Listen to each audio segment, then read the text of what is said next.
Still strong cause I push. Moved on when I push. Hard times gotta push. No crime but I push.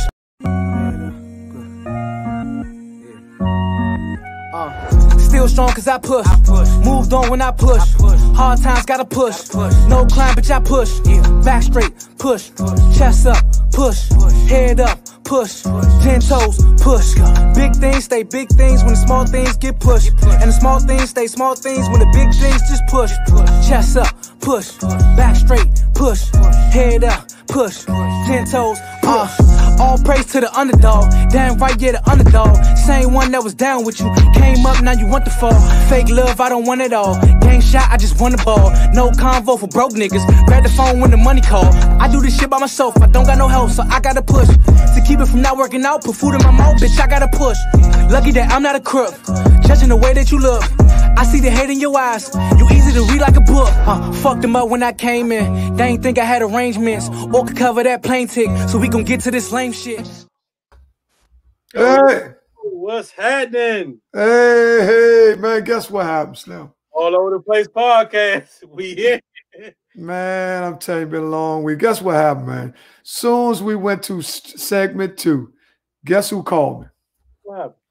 No, Mike called me. He said, man, y'all on that joint yet? Y'all he outside. I said, look, Mike, I'm going to text you back. I said, man, there's nowhere in the world I can't. Man. I told him. I'm going to tell him. Hey, look who first, Slink. Look who first, Slink. Donna Douglas. Donna Douglas is always number one. Donna Douglas, we got a lot to talk about. Fantasia, put it out there. Woo! Y'all women need to shut up around here and listen to what we say. No, that's not what she said. Let me say. That ain't what she said, Slink. See, that's why we don't want to give y'all motherfuckers to leave. Because y'all going to try that bullshit. No. No, as men, we got to do a better job at being men. You dig what I'm saying? Look, thank y'all for tuning in. Here it go. Here it come. Uh-oh. Oh, yeah. Huh? Yeah. Put him on speaker. Put him on speaker, Slink. Right. Yeah, go ahead, baby boy.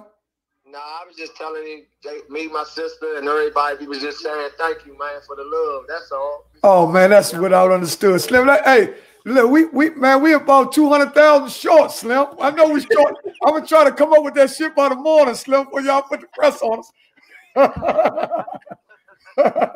going to try to come up with it. So me and Deon, man, we out this moment trying to come up with that 200, man. We're going to do the best we can, Slim. You know what I'm saying? Tell time everybody, I'm going to scrap this shit up, man. If I got to put this motherfucker tonight and get that shit. Yeah, man. Tell my nigga Sticky Burgers I said what's up, man. Yeah, he right. He right here. Man, that's my heart there, man. That's saying a lot, man. That's saying a lot. Yes, sir. Hey, Slim, Mike, man, listen, we just happy. I'm telling you, man, I know you know, but we just so happy to have the chance to come up underneath somebody like that, man. It's a pleasure, man. I'm telling you, man. That's the least we can do. Where y'all at, outside? Nah, we down, Grandma. We in the basement right now. Oh, okay. Okay, everybody good? Yeah, everybody good, man, you know. Yeah, because I think Jean the only one in there got Facebook, so she probably the only one to see. I think, like, yeah, Tor got Facebook, Bud, I don't know, I think he went out front or something. Yeah. He got the Facebook. I'm just like, man, damn, we ain't pull a Facebook up. Then they said it was on. Tor told me. So I said, man, let me let Slink know and Deon know, man. Thank you, man. That shit greatly appreciated, man. We appreciate it all, man. That's Slim. We love y'all, man. And you know what, Slim, the shit is so easy when you really love a motherfucker. You know what I'm saying? Yeah. Hey, man, shit's so easy. Now, if this was a motherfucker that was paying us, she was like, man, we got to speak about this motherfucker. Well, when you love a motherfucker, man, Slim, we can talk about this shit all day. It really ain't enough time in the day to talk about your daddy, boy. I'm telling you, man. I'm just happy, man. I'm happy to be able to come up underneath somebody because I know, and I come up without a daddy. See, y'all blessed enough to have a father. I ain't had no father. My father died when I was 3. So when you don't have no father, you got to look up to somebody to try to learn how to be a man. You see what I'm saying? So you start picking people that you model yourself after. And your daddy was one of the dudes that I modeled myself after. He was thorough. He was a leader. He ain't follow behind nobody. He makes shit happen. He was an innovator. He was a creator. He was a money maker. He was a gambler. He was a risk taker. He was he was every motherfucking thing. He was all over the place. He was all over the place. You know what I'm saying, Slim? We love that motherfucker, Slim. You know what I'm saying? We try to say we're going to just do 30 minutes, but we knew it wasn't going to be enough time. But we just said, man, we had to do something. You know what I mean? Because, well, man, we just want to send our love up. We appreciate y'all. Anytime you want to get on Mike or anybody in the family, you're always welcome, home. Man, I appreciate it. Like, once again, like I said, man, I appreciate the love, and you know it's genuine. So, man, I just wanted to give that shout out to y'all, man. Y'all keep doing what y'all doing, man. Okay, thanks, home. Thanks, home. I love you. I'll be through there tomorrow. I'm off tomorrow. I supposed to came back. I'm going to make up for it tomorrow. You're supposed to come back. Hey, listen, we catch up tomorrow before you get things rolling. Okay, baby. Okay, baby. All right. That was just for y'all that's just tuning in. That was Lil Mike. That was Clutch's son. That was just talking on there. He was just giving us some love for doing our tribute that we did about a half an hour or so ago. So just everybody that's just tuning in, you know, we did have a big tribute to his father, which was Michael Clutch Freeman, legend, Riggs Park legend. So, and he ended up calling Slink phone. So just so y'all know, that was the voice that y'all heard. So we gonna get to the show, but we had to get that out the way too. Yeah, we had to get that. We don't. Yeah. That was first and foremost. You know, sometimes. You know, you gotta make changes, man. This dude here, man, we had to create a segment because there's nowhere in the world we can have a podcast and somebody that comes from or what we come from has a catastrophe or whatever you want to call it, and we not say nothing about it, then we wouldn't be true to y'all, man. We can't do it. We got to do that.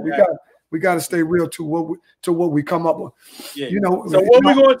So this is what we're gonna do. We're going to redo it. We're going to give y'all 30 seconds. We're going to give y'all some go-go for 30 seconds. When we come back, we're going to restart the show. We're going to start the show so that way y'all with us all over the place podcast. Give y'all 30 seconds. When we come right back, we're going to start the show right back up. Hold that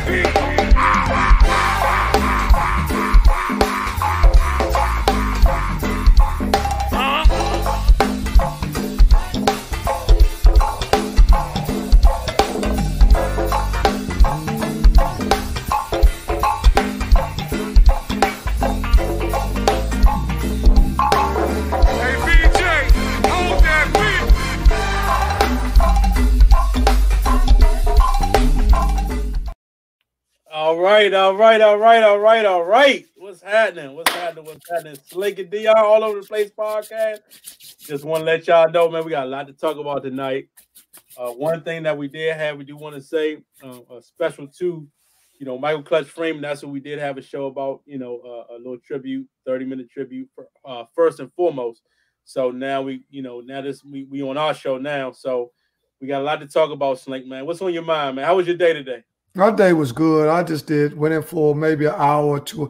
And I'm just blessed, man, to be able to go to work for a couple of hours and I still could be economically sound, man. I'm telling you, man, we had a point in life where I'm almost 60 years old. I shouldn't be working like no goddamn slave. Man, I mean, I never could catch a slave. We talked about that, what a slave do. A slave had to work all day. Oh, man, can y'all motherfuckers imagine working all day in 105 degrees, man, picking cotton? And then a motherfucker talking about you can't get a lemonade or Hannigan. Man, shit, y'all motherfuckers better start complaining on this motherfucker. Man, our forefathers was working like a motherfucker. Y'all bullshit out here talking about slave. Man, y'all motherfuckers don't know. Them motherfuckers work from sun up to sun down, Slim, picking cotton. All these t-shirts and shit we wearing, all this shit. Our forefathers picked this shit. But my day was great, man. All day I went to the Freeman's house. Okay. Spent some time with them because they family. And and they make you just feel so right at home.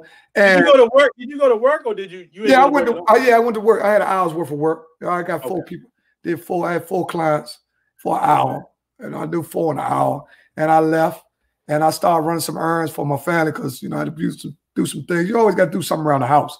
So it's never enough work. It's always a closet to clean up. There's always a bed to make up. Look at Frank, man. Oh, Lord. Oh, Lord. What is Donna Douglas? Okay, let's talk about them fucking emojis. What does that emoji mean? No, that's the laughing emoji, though. Oh, he talking about my number? Oh, the number. Oh, I'm gonna put it on the bottom because here's the thing about y'all, and we love when y'all give us the comments, but y'all can call in too, and y'all can get y'all little 10, 15 seconds of burn. Yeah, I mean, Slink gonna cut y'all off though. He will cut your mic. And you might could put some on the top tier that somebody might want to talk about.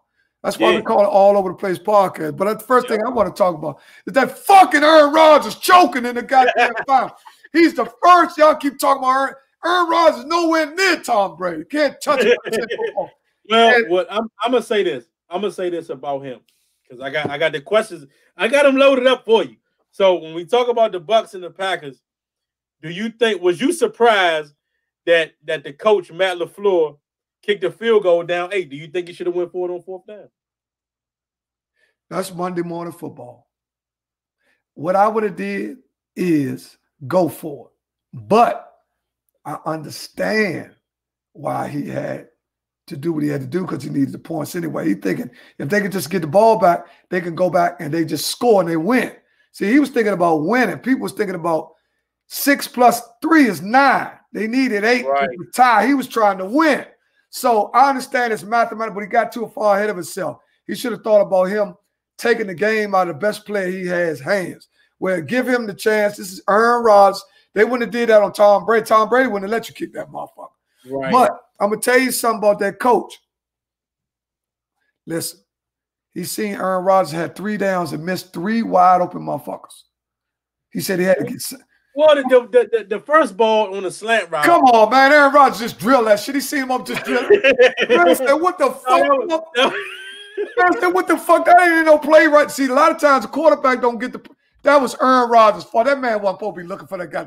Aaron Rodgers just seen him open and drilled it. Right. He threw it behind him. So that was an uncatchable ball. But on 3rd down, I think he could have ran. He could have ran. He could have ran. And again, like the 45, the middle linebacker was right there. So it wasn't like, he would have stopped him before he got. Well, it's a possibility. Man, at the angle he had and the way they were going this way. He was running this way. So when their motion was taking them that way over Brady, Rodgers should have ran. Yeah, he should have ran the ball. Anybody the ball? He choked, man. He had it wide open. That's the same play he did last week when he did the pump fake on the Rams, and he ran it in. Go for 3. Right. Yeah.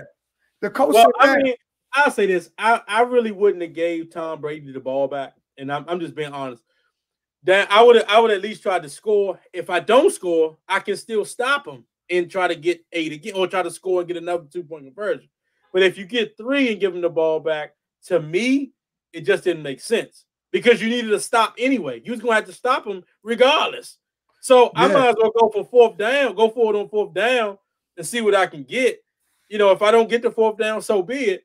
But then my defense noted, and they was already backed in because they was on like the 10-yard line. So I don't agree with that call. And that's not Monday morning quarterback. I just don't agree with that call. That's a terrible call. That's a terrible call. It's a theory. See, it's about what you're perceiving.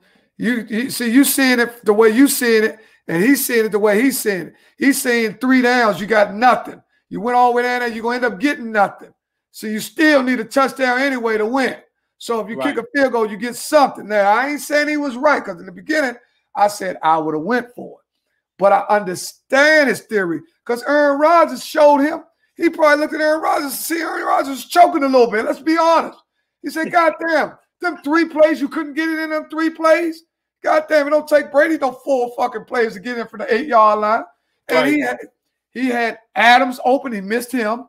That was a terrible throw low to the other dude and a terrible throw high. So he was off. And he could have ran. He could have ran. So he lost faith in what Aaron Rodgers could do. Let's talk about the real thing. That's why everybody now, when your coach lose faith in listen, those are plays that Aaron Rodgers was making all year. This game was big. Let's face it. The Packers did not look like the team they looked. He talking about my shirt. No, go ahead, finish your point. Then we'll get on ears in a minute. Go ahead, finish your point.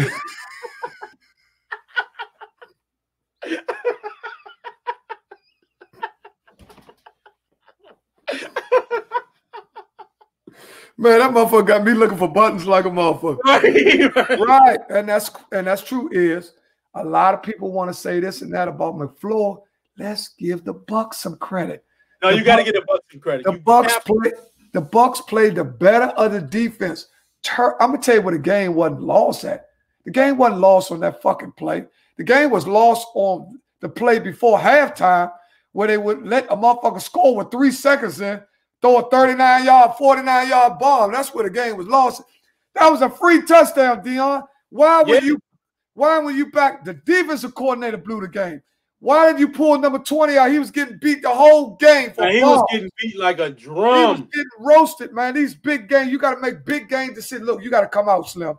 You got to come out. Let's get somebody else in there. They didn't have nobody else behind him, though. King is a number 2 cornerback, but he was getting torched. Man, King got every play that for a touchdown, he got beat on. He got beat on the Mike Evans catching the end zone. He got beat on the bomb before halftime. Those were third down plays. The other one was a fourth down play.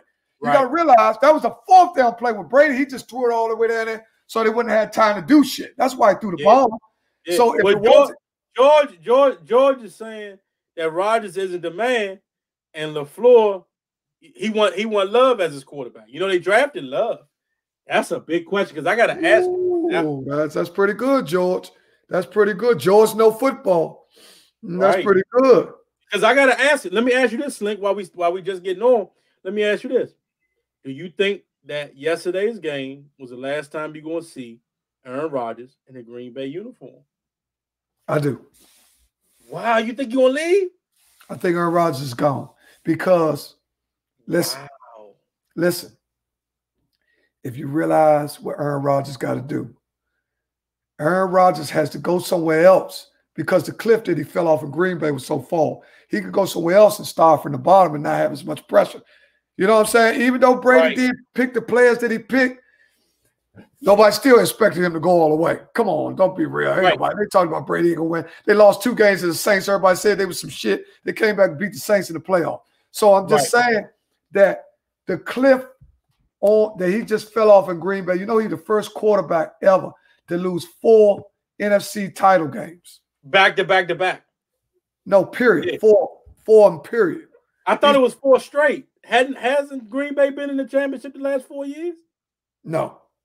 Oh, I thought that was 4 straight for him. No. I gotta check where's Frankenstein at? We gotta get with Frankenstein. Frankenstein should know that.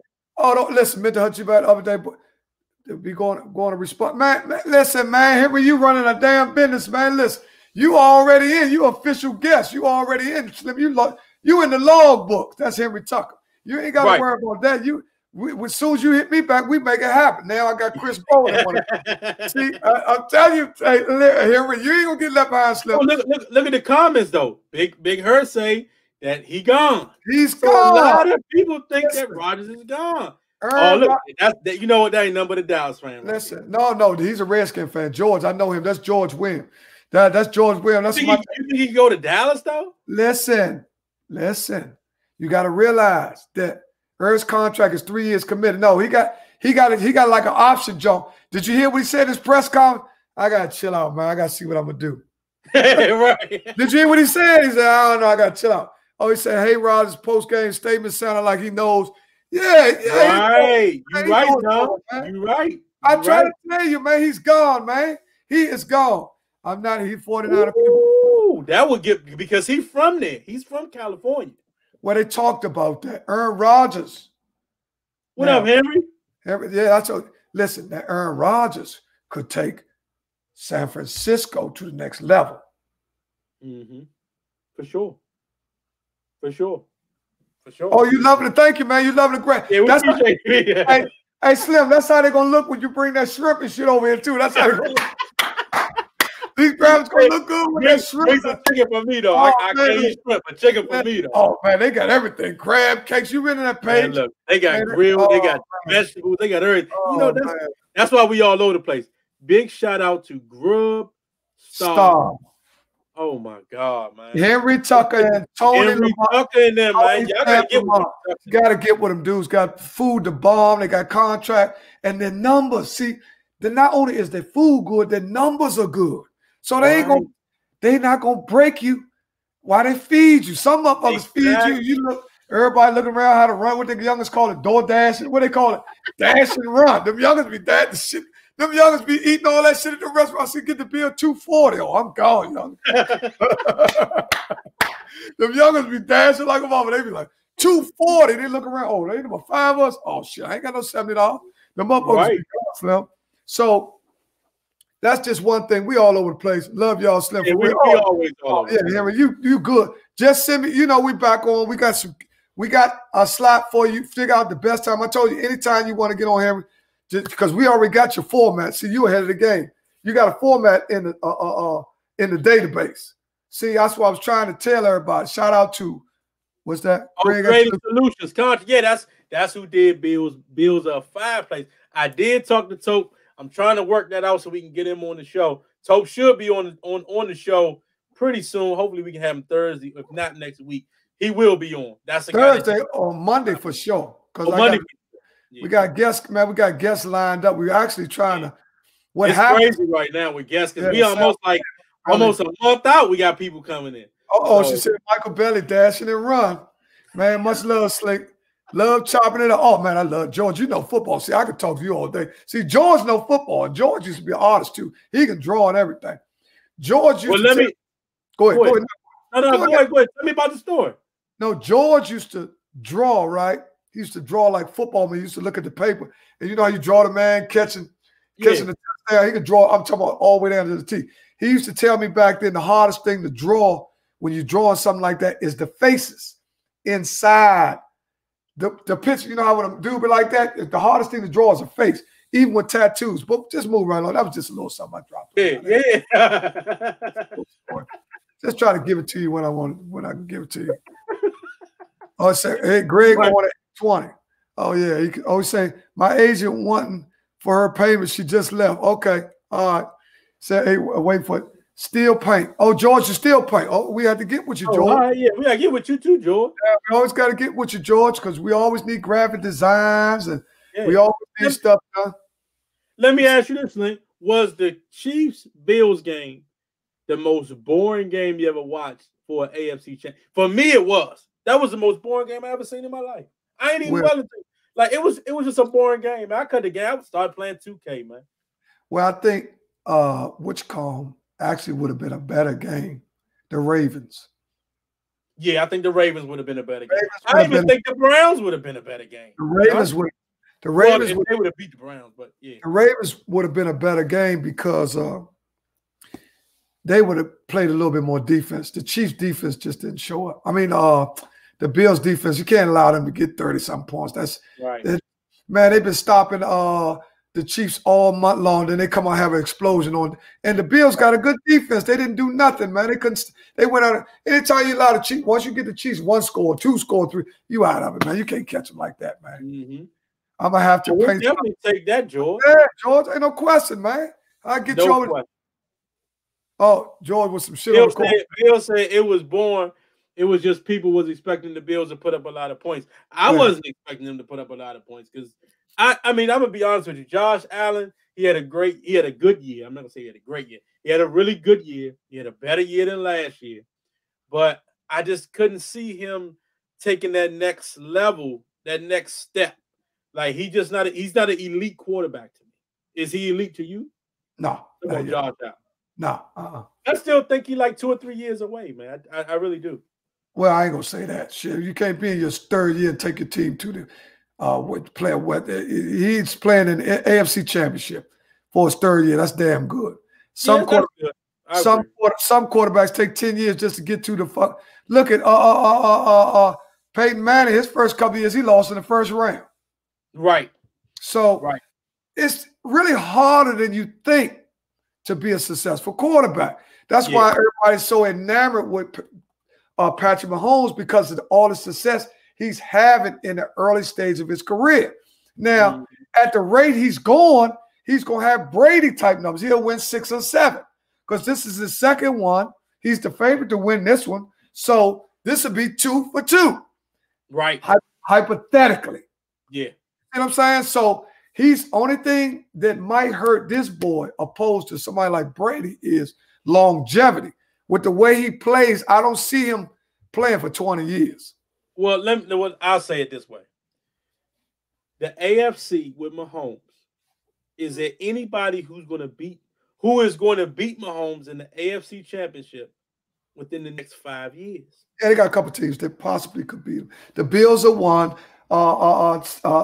San Diego is with the Chargers. The Chargers. You think the Chargers might be ready? No, I think the Chargers. Who y'all picking the Super Bowl? We'll get to that in a minute. I'm picking the Chiefs. I'm picking the Chiefs. I'm saying that they have a lot of young quarterbacks. Young beats young. See, that's what happened now. The young boy came and demolished all of them old motherfuckers. Mahomes destroyed all the old motherfuckers. Brady, get the fuck out of there. He beat Brady. I forgot what this boy did. He beat Brady. Then he beat Garoppolo. Man, get out of here. This dude is destroying all the old heads. But guess what? In a minute, he going to be a young old head. Right. You see what I'm saying? So you got dudes like Justin Herbert coming up. You got the boy for Cleveland, because Ben Roethlisberger on the way out. All these teams are building there. They smell. You got Lamar Jackson. Man, all of them going to be shooting this. Look, Lamar, I think Lamar, I'm going to be honest with you. I think Lamar might have the best shot of getting Mahomes, but he still got to get through. He got to get there. Mahomes is a lock for the AFC Championship every year. And if they see Mahomes early, Mahomes going to knock him out early. I think Mahomes with the next, and this is a bold statement, but it's a guarantee. I'm guaranteeing you this. Mahomes will be in the Super Bowl the next 3 years. I think he's going to go 5 years straight in the Super Bowl. You mark my word right now. Today is January 25th, 2021. He's already been in the Super Bowl. This will be his second Super Bowl. I'm going to give you 3 more straight years of Mahomes back to back to back to back to back, 5 years straight in the Super Bowl. I'm telling you, man, he might be better than Brady when it's all said and done. When it's all said and done, I think he's going to be better than Brady. Oh, hell no. Listen, man, Mahomes is a fucking goddamn Ferrari. He look good, but he could stay in the shop.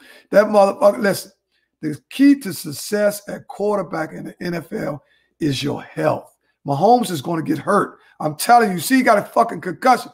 Bullshitting around in the playoffs already. They're catching up with him. That was a bad call, though. That was a bad call. Yeah, but I'm saying they're catching up with him now because he happened to do too much for people to get open.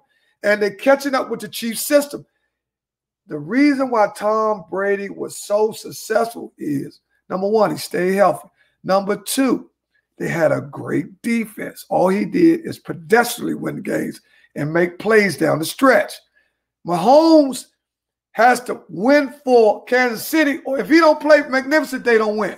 When he struggle, they struggle. You see what I'm saying? Because the defense is not that great. They just make plays, but they're not great. Yeah. They're not as good as the Patriots defense used to be. Well, I'll say this. Didn't Brady miss a whole season with a knee or something like that? I think Brady broke. They came up with the Brady rule because the dude fell on his front of his leg and he broke his leg. That was years ago. That was right after I think he took the job from Drew Bledsoe. Yeah. They came up with the rule. First of all, Brady was supposed to not be in the Super Bowl. They changed rules every time something happened to him. Remember this joke where they hit him? They called the tuck rule because the Raiders. That was against the Raiders. The Raiders had him in the motherfucking snow, and they called it same way the Rams went down. All you got to do is game plan against them. Okay, yeah. Mm-hmm. Well, I'll say, like I said what I said. Patrick Mahomes will be in the Super Bowl 5 straight years. That's 3 more years after this year. He's going to be the Super Bowl for the AFC. I'm not going to say he's going to win them, but I really believe that if Mahomes can win this one, he might go 3 or 4 straight, Slink, playing around. So he might go 3 or 4 straight Super Bowls, something you ain't never seen. Has there ever been a 3-peat in the NFL? Yeah. Terry Bradshaw and them, I think, won 3. Oh, they went 3-peat? I didn't know that. Okay. I think they did 3-peat. Yeah, I didn't know that. New England went 3 times. Brady missed a year, and Casal went 11-5. That was that year. Yeah. Right. He missed a year. That's when he broke his leg. Listen, you got to realize that the only way that Mahomes is going to be able to sustain the success he's having is Kansas City is going to have to be able to keep those players together. Okay, let's talk about what they're going to keep. Kelsey is a lock. Kelsey's a lock. Kelsey's a lock. Tariq Hill. Number 10 is a lock. Tariq Hill's a lock. Now, what's going to happen is, I don't know if they're going to be able to keep Watson, and I don't know if they're going to be able to keep Harmon. Mecole Hardman, however you pronounce his first name. Hardman, you're not going to have to pay him the big bucks. But you're going to have to pay Hill the big bucks. You definitely going to have to pay the tight end the big bucks. Mahomes is already, that was the craziest thing about Mahomes taking that money, Slink. That just didn't make sense to me because he took the team offer, but if he would have waited it out, man, he could have got something crazy if he would have just waited. But he took the money now, and I think he took the money like how you always say, it's better to have the rings. The money gonna come. The rings is what you gotta have. Listen, man, their salaries are different than ours. They can subsidize their job salary for money that comes through on the side through endorsement. Who you see on the video now with his little beats, with his little Mahomes, he ain't got no rhythm. He be on that motherfucker like he be talking. All that shit. He on the commercial shit with earphones. He doing all this and this and that. You know, he got that dumb little walk though. Walk, that's the dumbest walk I ever seen in my life. Mahomes took a pay cut so he can keep the team and the players so they can get money. See, that way, if he keep the money, if he take all of it, he'll be like you're right. Jay Cutler was. He'll be like Jay Cutler was. He'll be like the dude who used to play for Baltimore. What's his name? Flacco. Flacco took all the money. You're absolutely right, Slink. See, when you take all the money, what you do is you eat up the money for them to sign people or be able to offer now they can offer the receiver money because Kelsey got his contract, I think. Yeah, Kelsey's locked in probably till he retired. I think they got him for another five years. And the next biggest contract will be Tariq Hill. Yeah, and I think that's why he took it because with him taking that money last year, that opens up for Tariq Hill because they have to have Tariq Hill. And I think Mahomes knows that. So they got to pay Tariq. If they keep that big three, because you got an outside wide receiver that can do it, but Hardman is a slot man. He can do it. You really just need a every down that can catch out. A subpar guy on the outside. And that's all you need because Hill's going to be your down the field guy. You still got the tight end, Kelsey. He can do all your trash work. He can block. He can do it all. Yeah. So that's why I say, 5 years, Mahomes is locked in. Yeah, well, Mahomes is locked in for 5 years. I'm gonna answer Bill's question. Bill said, "How's that a pay cut? You got $200 million." Yeah, that's a pay cut, Bill. One thing about organizations, when they understand your net worth, you can't look at now. You got to look at years from now. So you add the salaries. I don't think he took a pay cut though. So he did. Listen, he did take. No, he didn't take a pay cut. He just did it early. That's all. He just took his money early before his contract was over. He took the money. That's not a pay cut though. He just took his money now. Listen, if I renegotiate my salary, right, without finishing out my contract, then that means I'm taking a pay cut. Because if I wait, his salary would have been almost close to $400. He might have made $300 or $400 million. If he'd have played his salary out, he would have made more. He took a pay cut, get him signed so the team don't have to worry about that and sign players. It's about keeping the cap down because if you wait later, listen, every year the salary for a quarterback is the only salary that goes up. You see what I'm saying? If he signed next year, he would have made $240. If he signed the next year after that, he'd have made $275. So by him signing early, he gave the organization a chance. It's not a pay cut to us because it's $200 million. It's on a rookie contract. He say on a rookie contract. No, he's not on a rookie contract. No, he got re-signed for he got re-signed. He got re-signed for $200 million. Yeah, he got re-signed. It's a restructure. He's going to get more than $250, y'all. Yeah, he gonna get, of course. Yeah, he was gonna get that regardless. Yeah. I'm just saying, and what Slink is saying is he took his money early, so it was a pay cut because had he waited, he would have got much more. I'm just speaking from a mathematical sense. It don't mean that I got you. He cheated himself, but it's just salary increase. When you're in the business world, salary increases every year. So if you on a job and you making the same thing you made last year, you better get the fuck away from that job. Because your ass is fucking not going nowhere.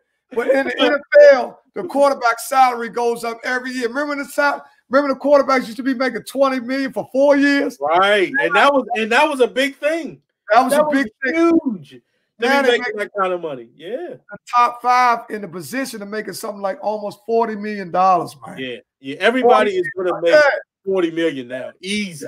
Yeah. If you're an upper echelon guy, you're making that kind of money. But let me ask you this, because we can move on. We can move on. So with Deshaun Watson, because he just got paid by Houston, but now he doesn't want to be with Houston anymore.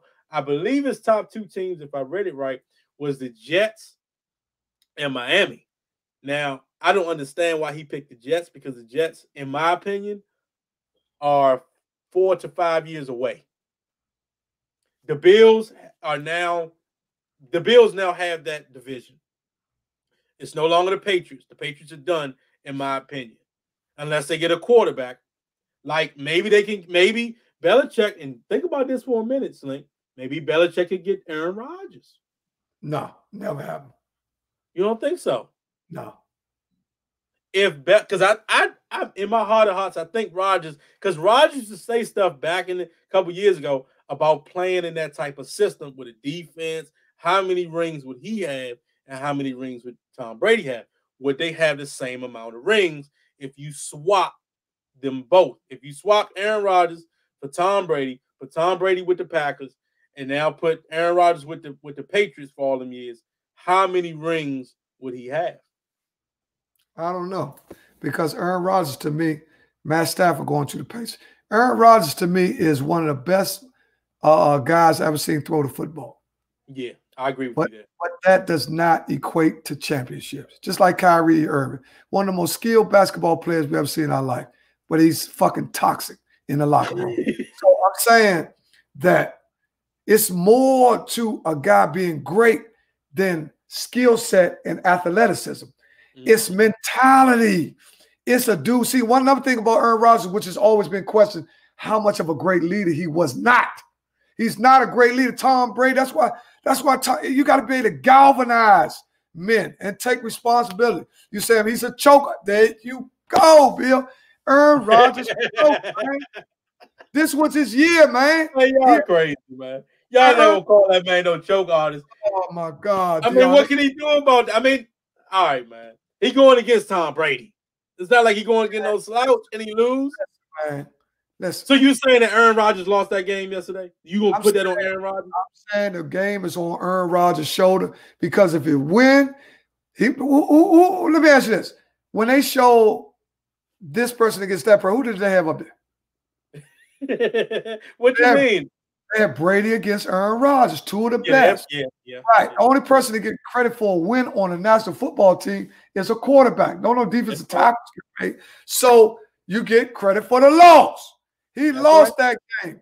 It was some plays that he left. He know he left him on there. And for real, he realized it's some things he could have did different. Like I said, he overthrew the man, threw the ball at the man's head. Did you see? But the other dude dropped the 2-point conversion. The ball busted him in the chest.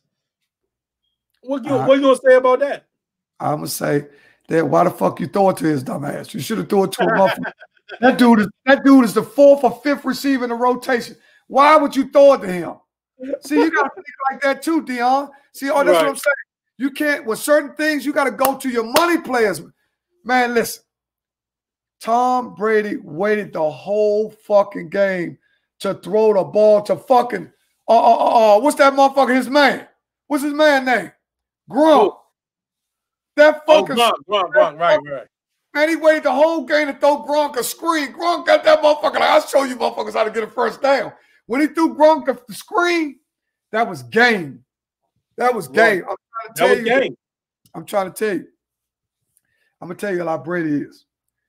A motherfucker had just dropped a fucking pass. Brady went right back to his ass. Goodwin. What's his name? Godwin? Remember he dropped that pass? Godwin, he dropped that jump, man. Brady went right back. He made that motherfucker. Look, I need you. Catch that motherfucker. He would have made that. Yeah. Oh, Frank said he back. You got a question for Frank? Yeah, no, that was just Frank saying it. We got Sweat and we got Greg in the gas station coming up soon. Matter of fact, we 10 minutes late on Greg, so we'll get Greg right at, we get Greg right at 8:30. So look, we're gonna take a quick 30-second break. We're coming right back with Greg. Take a minute because I'm going to give me something to drink. All right, we make it a minute, y'all. We'll be right back in a minute with Greg in the gas station. All right.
And we are back. We got Greg. He is backstage. We're going to get him on right now. This is brought to you by Gatorade Zero, according to Slink. Gatorade, because you know, motherfucker, oh, man, what you drinking? You know, Dana Kelly. I ain't seen it yet. I wonder if she on. She might be on. I don't know if she on or not. We just wait for Greg to get on camera. Because I can see him, but y'all can't see him. I can see him. He probably at the gas station getting this motherfucking game. He getting himself together right now. So we just waiting on him. Once he give me the okay, we ready, then I'm gonna bring him in. But we had so much to talk about. I hope y'all enjoyed that first segment. We did talk a lot about NFL. So now we're gonna get go ahead. Oh, I was just talking about switching gears a little bit all over the place, talking about the power of the administration. New administration has just been extinguished, and the new administration has just been introduced to us as our new president-elect, Joe Biden, and Vice President Kamala Harris. And now it looks like all the stuff that's on TV, man, it looks like we're in a war of the worlds. You know what I'm saying? It's just so much going on TV. You see so much hatred now, and when they show on CNN, people be fighting. It's beating motherfuckers with flags. It's like, you know, it's like we had a war going on right here in our own country, man. But it's crazy, man. I'm telling you, man. It's unbelievable, man. So, like I said, I'm waiting on Greg. Once I hear from Greg, once Greg give me a thumbs up, it looks like he just gave me a thumbs up. So I'm about to bring him in now. He's gonna be on the big screen. So hold on, let's get Greg. And here comes Greg right now. There you go. There he is. Greg, let me put you on the big screen. What's happening, Greg? Man, how was your day today? Oh, he burning them up. You see what he got going on, Slink. Man, look, motherfucker blowing my phone. Man, how the fuck Greg get on his show? Slink, I knew you on it. I said, shut the fuck up. Greg been fucking with me for all his life.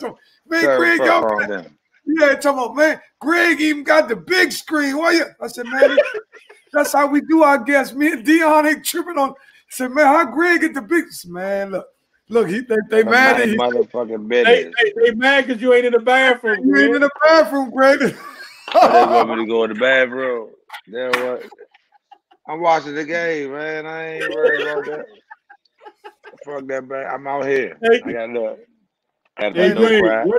What do you think about Patrick Mahomes? You got to talk to us about the Chiefs game, Chiefs Bills, and the Bills was just happy to be there. I'm mad as shit. The Bills was just happy to be there. I'm glad you mad because I'll take my $2, but I don't want it right now. I'll tell you when I'm ready for it. I'm gonna buy you. You know what I'm gonna buy that nigga's link? 2.99 Rock Creek Fruit punch sodas. He gonna get the drink to say 99 cents on it. So that means you still owe me 2 cents then. Nah, you know they gonna come to $1.05. Right. Oh yeah. You right. Yeah, man. With you, man. So talk to me about that Tampa Bay game. What you think about the Tampa Bay game? Can't bet against the GOAT, man. Yeah, you right about that. You can't bet against that nigga. You can't bet, but that defense played good as shit though. That nigga, what's that linebacker number 45? 45 was all over the place. Oh my God, man. That nigga amazing, son. He amazing. That nigga. He go from sideline to sideline. That nigga like that. Yeah. He plays sideline to sideline. You know what's so right now? Go ahead, Slink. You know what's so crazy that a person might not know who you is the whole fucking year, but on the big stage, when you show up, everybody remember your ass for life. Man, that motherfucking 45 was all over the place. He was playing both sides of, and you know the Bucs set the tone early, and when they knocked that dude out the game, Jones, he was scared. They remember he fumbled the first time, but Green Bay got on it. Then he fumbled again out the second half. Remember that? But that cornerback was getting torched. He was faking though at first. King was faking like shit at first. Yeah, man, was he?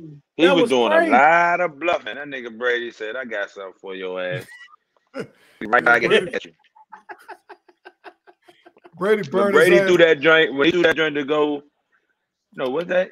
Yeah, he threw the joint before the halftime. Yeah, before halftime. That was a blow. That was the bone crusher right there. That was it. He crushed him right there. That was it. Mm-hmm. They was done. Right. Listen, Brady's so smart, Slim. This is where IQ come in. That was 4th and 3. It was 8 seconds left, I think. He really was going in to draw. He probably was going to try to draw off sides. No, you know what he probably read the defense, looked at that defense, said, "I got their ass. I'm about to call an audible." You gotta realize, Greg, that when you come to the joint and look at the pre-snap, you're like, "Oh, you already know." Once he scanned the defense, he probably scanned the defense, called the audible. Yeah. Hot route. You know how Madden is. Hot route. Fly. Straight routing them. Like I've been burning King on all. Yeah. We're going to the corner. Yeah. Man, I can't believe that dude got beat like that, man. I was like, oh man, this ain't even like Aaron Rodgers. Lucky he even got back in the game after that because I was like, oh my God. Hey, I'd take Aaron Rodgers in San Francisco. I think that's where he might go. I'd take him there. Yeah, he could go there because he's from California. He went to Cal University. And we should have took him instead of Alex Smith. Look, that's Lil Mike.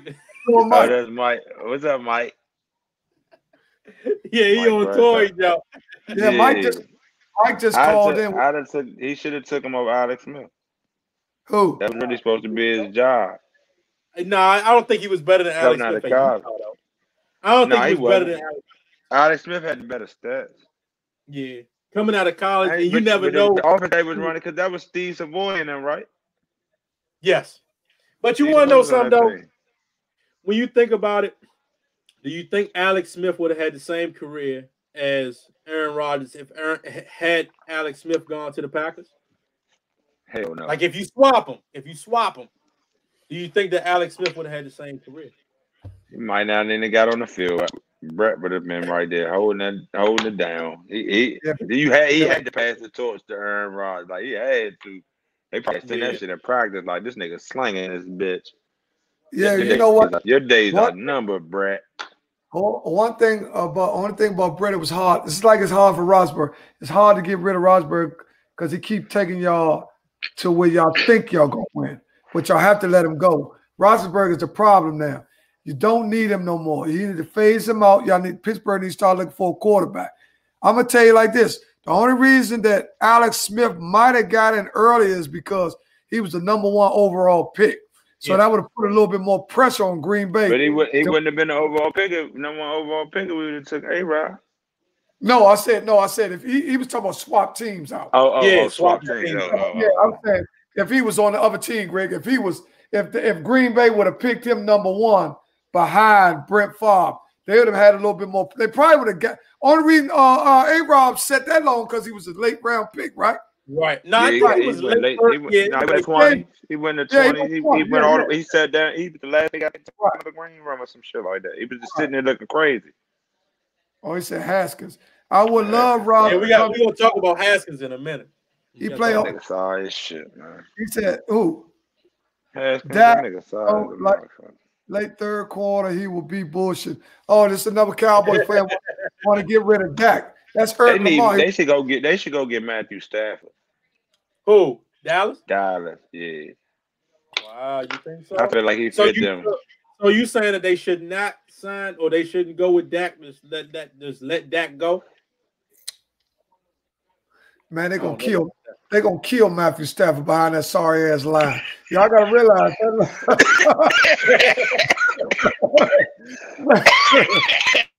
Yeah, he's kill him. They're gonna kill him, Greg. You gotta realize that Dallas don't have no line. Their line they was hurt this year. Their line was hurt. But that line been depreciating over there. That's why Zeke ain't been running like that. They ain't as good as they was 5 years ago when Zeke first got in the league. I'm about to say just a minute ago they had all 5 linemen in the Pro Bowl. Right, they had the top. I gotta use my inhaler, y'all. Go get that inhaler in, so. No shame. Keep this motherfucker. You're officially all over. You hear me? Yeah, but save your life. Man, Matt Stafford, shit like man. an EpiPen, Deon. You hear me? Get stung by me. They ready to put an EpiPen out. Greg, Matt Stafford, he gonna have to go somewhere.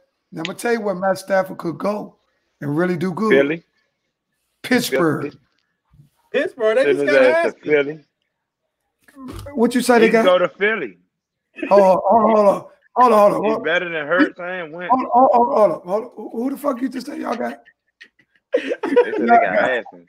Man, if you don't get that retarded young motherfucker out of here, I ain't gonna be too hard on Haskins. Haskins was just a young player. He just immature. He need to be in somebody where they ain't got to, if he went where he's is that wet? Oh my God, this motherfucker. Michael Belly be saying some crazy shit, man. I don't indulge in them type of activities. Y'all niggas just want like to smoke that shit, take your clothes off, be butt naked, show y'all little ding dings in public and shit. I want to see y'all running through the streets. Yeah, looking crazy, needing sugar water. Yeah, I know all you niggas that drink sugar water. All y'all had to come to my house and get sugar water. My mother gave a lot of you niggas sugar water and milk. Yes, sir. A lot of Michael Benton, you are one of them.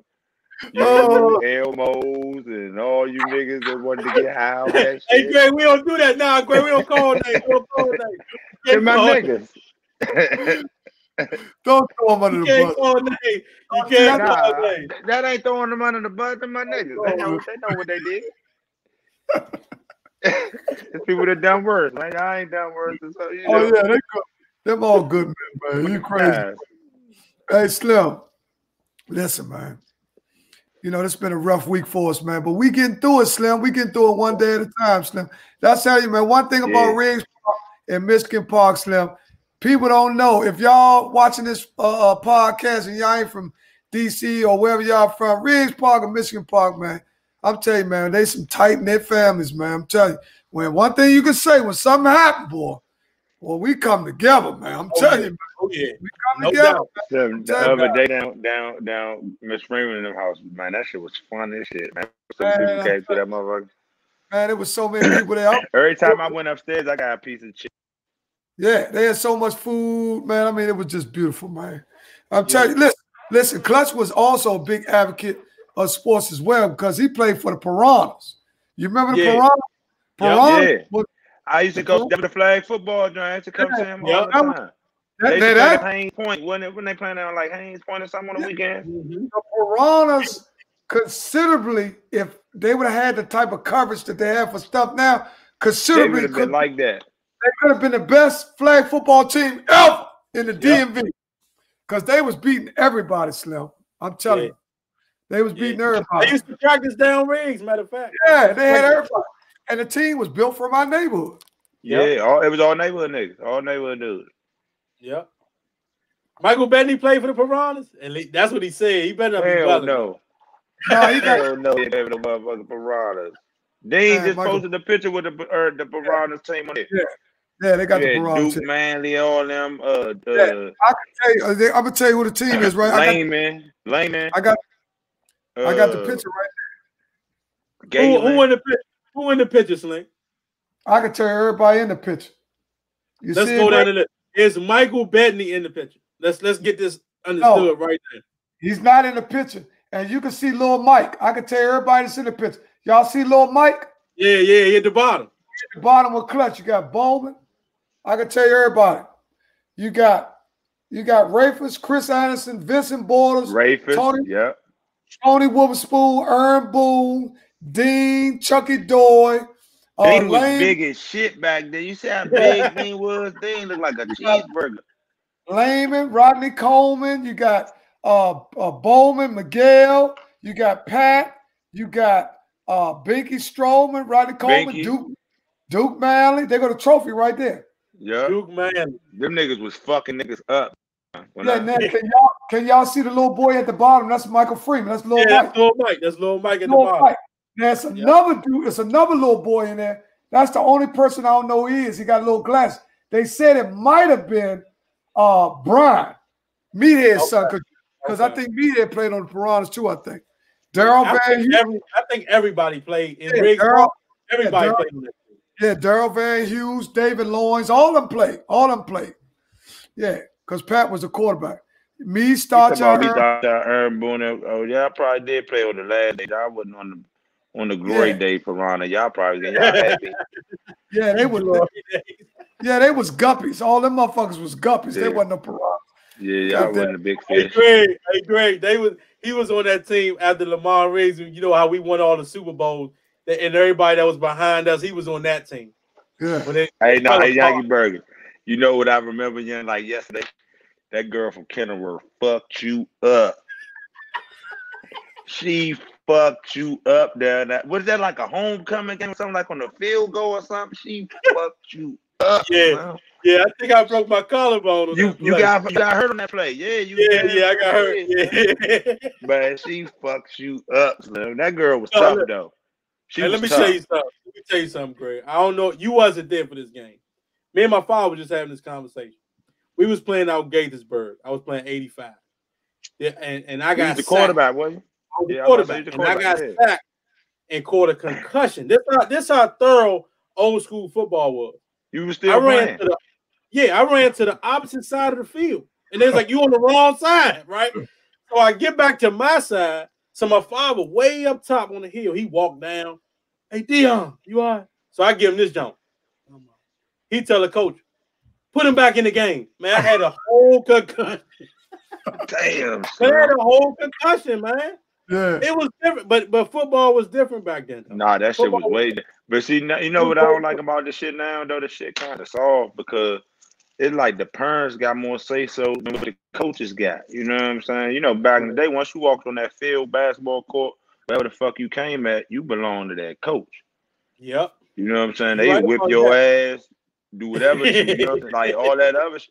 Your parent ain't got no say-so once you step on this motherfucking field, Simon. Nowadays, that shit different. You touch motherfucking kids now. It's totally different. It's totally Put your hand on the kid now, jack a kid, throw a football at the coach head, at the motherfucking kid head now, like Coach Z used to do. Coach Z would drill your ass. Be looking like this. That dude, boom, you like, what the fuck?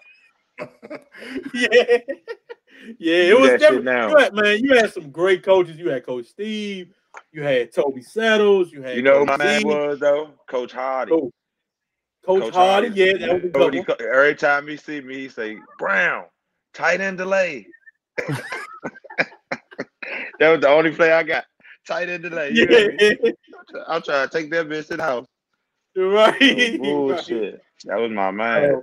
Yeah, man, now though, that shit weak. That shit is soft. Yeah, it's totally changed now because there's a lot of people that took their kids. Coach Banks. Mr. Banks was the coach and Mr. Newton. Mr. Banks was like the commissioner when we was. Yeah, Mr. Banks was like the owner. He was like the owner of the whole. Yeah, he was very. That nigga was Jerry Jones, man. Now that's how far I go back. Like he was rich or something to us. You hear me? Like he was like rich or something. Right. He'll come up his old ass come walking on the field. You be like, oh, they're gonna miss the mic. I'm trying to tell you, if you seen Mr. Frank, straighten up. You hear me? He had that cigar. Man, you would think he was like real Jerry Jones, man. He was like a body, like that motherfucking nigga from Green Bay or something. You know? Come there with the cigar. Slink. He was the first black dude I seen smoke a cigar at practice. We used to practice. You know where we used to practice that back in the day? We used to practice. On some of the park field, the other one. Yeah, that's what I'm saying. The one in the middle, right? The one on Sergeant Road. Y'all didn't practice right on the field? Nah, we used to practice down there. By the apartment. Right, that's right. You know how big the lap used to be around that motherfucker? That's where people let their dogs go. Right across the street from where Kawami. By Kawami house. We used to be on that field. That's a crazy lap. God, run around that whole joint. Run around that whole motherfucking joint. Man, that's more than a lap. Man, that shit we used to have. Motherfuckers used to quit. I used to quit running around our laps. You hear me? That Riggs. You tell me run a lap. Man, the Riggs lap was business too. That Riggs lap. Deon. See, that's why I love clutching them. The tournament, Slim, I would run off the field. They would tell me run a lap. I'm running off the field. I bring your equipment tomorrow. You hear me? But I'm going to the game, clutching. They got the game going. I'm about to go. Right. Chill, watch a good game, man. Fuck this football shit. I ain't worried about that shit. Oh, yeah. I only played 2 years. I only played 2 years of football, fool. 2 years. You gave my whole. Yeah, next day I bring your equipment. Right. The next day. Yeah, that's right. That's also that's why I'm glad Aaron Boone. Aaron Boone used to play a long time. See, we also used to practice up King. They used to practice up King Elementary. Positive day I quit. I'm gonna quit ASAP. You tell me run it up, and you ain't let me play the position I want to play. Fuck y'all. What position did you want to play, Greg? Quarterback. What's wrong with you? Want the fucking ball. Everything. What's wrong with them? I want to play quarterback. No, but you could have played quarterback because you could throw that jump. Now I don't remember. I can't remember foot speed, but I know you could throw the football because you was throw the ball. You know. Yeah, so I know you had a cannon. So you played Greg. So who was playing quarterback at that time? Do you remember? Yeah, who's playing over you? On my team, it was a dude named Ahmad. Then on Parkins and them team, it was Julius. Yeah, like Mike Holly, all them other niggas like that. You know what I'm saying? But them niggas is way better than me in front of me. Them niggas was like that. But I wanted to Mike Holly. I think Mike Holly played quarterback. If you talking about Armand Shields, he actually made it. Armand made to the league. Armand led on my street. Yeah, Armand played for the Raiders. Yeah, he played for Cincinnati University. He got hurt. No, he went to he got hurt. The Harvey boy made it too. Yeah, Derek Harvey made it. Yeah, he came. Armand led on my street though. Armand had to mean that Doberman Pinscher. Yeah, and he had an older brother, Greg. What was the older brother? Armand, it was Armand, Ian, and what the fuck is Ian was the younger one, and Ian was the oldest one. Evan was the youngest one. It was Ian, Armand, and Evan. Yeah, because I think they was Jamaican or something like that. They were Jamaican. Where they lived at, Greg? What part of the house? They lived next door to LG and next door to Kirk. Oh yeah, I know you. They lived next door to Kirk. They lived next door to Kirk. Yeah, because that's where Xavier and them used to live. Remember Xavier? Yeah. Was you born? I don't remember Xavier. No, up to Xavier was retarded. Do you remember when they had the retarded school behind your grandma's house? No, all I remember was the church. Okay, you wasn't born there. So Deon, that was a special school. The church was a special school. The church was a retarded school, Slim. I ain't know that. It was called OTC. Yep. And they used to bring them motherfuckers out, and they had one dude. And shit. Yeah, they had one motherfucker. Father played with both of them. Yeah, father was a police. Remember? Armand father was the police. Yep, Armand father. He was was he a CO or was he a police? I think he was a police. He was a police. No, he was the police. Yeah, he was a police, and they had dumbass Doberman Pinscher. That joint was mean as shit. Yep. Yeah. No bull though. No bull. What? But Shields, his older brother played baseball real. Ian, yeah, he played for my father because I had to play on that team, but they wouldn't let me because I had to play up. I played with the Black Sox. Yeah, they wouldn't let me play. They made me play second base, and I always wanted to be the catcher. But yeah, that was my shit. Who was y'all cheerleaders then? You had motherfuckers like, I tell you what, Monty D in there. It was like Monty D, wasn't it? Yeah, you had remember like Monty D. Marcus Clark's sister, Shay. Shay, you had all the Rock Creek girls like Tamika. Yeah, all of them was like the cheerleaders and shit. Cause Miss Kathy had all of them. She had all the cheerleaders. That was like the thing back then. You had like it'd be like two like team moms that might be through the whole organization. Like it ain't like a team mom. It wasn't a team mom on each team. It was probably 2 women. Yeah, that's the joint. You know what I'm saying? Slink, the head cheerleader was Francis Rucker. Right. Yeah. Hands down. Right. It was Francis, hands down. Right. You could have you could have all that, the chilies, all that. Francis was the loudest. She used to have rocks in like a 2-liter milk jug and just shake the jump. Shake the that field used to be fucked up. Yeah, that was a fucked up field. Yeah, our field was dirty as shit. That you had the baseball field, all the dirt. Then you knew one side was shorter than the other, like the side where the hill was at. It was shorter if you ran to that side. It was shorter on that side. People ain't know that shit. I don't know what DeReese was. I don't know what that is. Like that's Laura Roxas. She was a coordinator. That was late. That's late when Bowen was doing it. Yeah, that's Francis was in charge of all that other stuff because Francis was in charge of when I was there. If you go all the way back to when your father and them used to play, their cheerleaders was like Vicky Smith, Darlene Smith, and all them like that. See, that was their cheerleaders. You know what I'm saying? Because Tony Bell used to be the quarterback. I think your father was a quarterback too. Listen, I remember when it was young, that used to be the thing. Ern Boone could tell you that Ant Slink, Choo Choo Charlie. See, he was in the retarded joint. See, he talking about the that's what I was trying to tell you. Choo Choo Charlie used to think he was a train and shit. That's when I right. No, that's a real story. Hey, Greg, that's a real story, Greg. Choo Choo was a train. He thought he was a train, Slim. That's what they called him. No, he was in a retarded school. Yeah, my parents talked to me about Choo Choo Charlie. That's a real person, Greg. That's a real person. Greg, you know how they do now when they take the kids. You might go somewhere in Georgetown. You might see the white people walking about 8 or 9 kids on one rope. You know how they do that? When they be walking the kids together. You know, but now that's how they used to do the Choo Choo Charlie. It means about 20 of them. They were walking from your yard, from your alley, come down your street where your grandmother lived, walk all the way down Madison, right?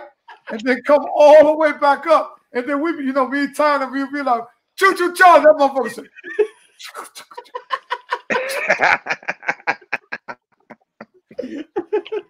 That's a real story. Like, that's a real story, man. Choo Choo Charlie, that nigga said. Whoa, whoa. We say, hit the horn, Choo Choo Charlie. Whoa. Hey, man, that motherfucker.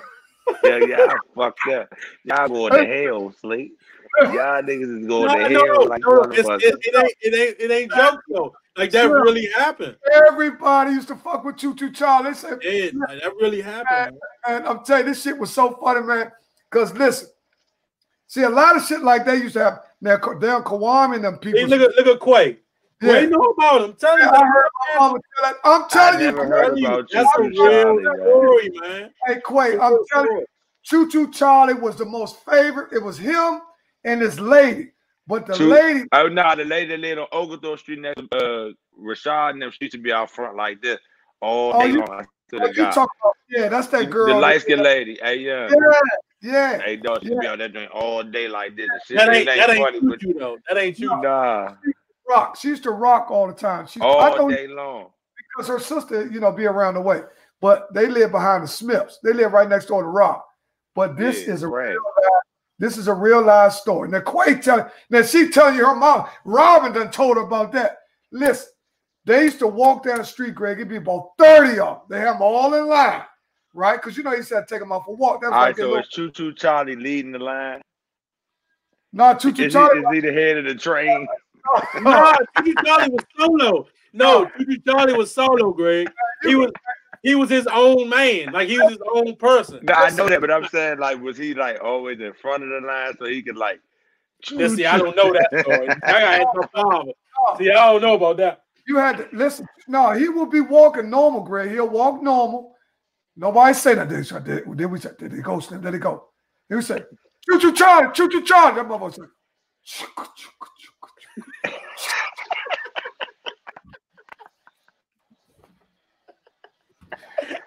Hey, yeah, go ahead, yeah. Man, this shit was real. And listen, you know how motherfuckers start walking like a fat, like he really a train. Yeah. Man, Choo Choo. Hey, I'm gonna tell you who you asked all that shit. He got a memory like a mother. Fat L remember all that shit. If you want to remember something, go. That's why I miss Sanford Slim. That used to be my encyclopedia. Sanford got a mind like a goddamn computer. He remember. Larry Lucy, what's up, Larry? In the building.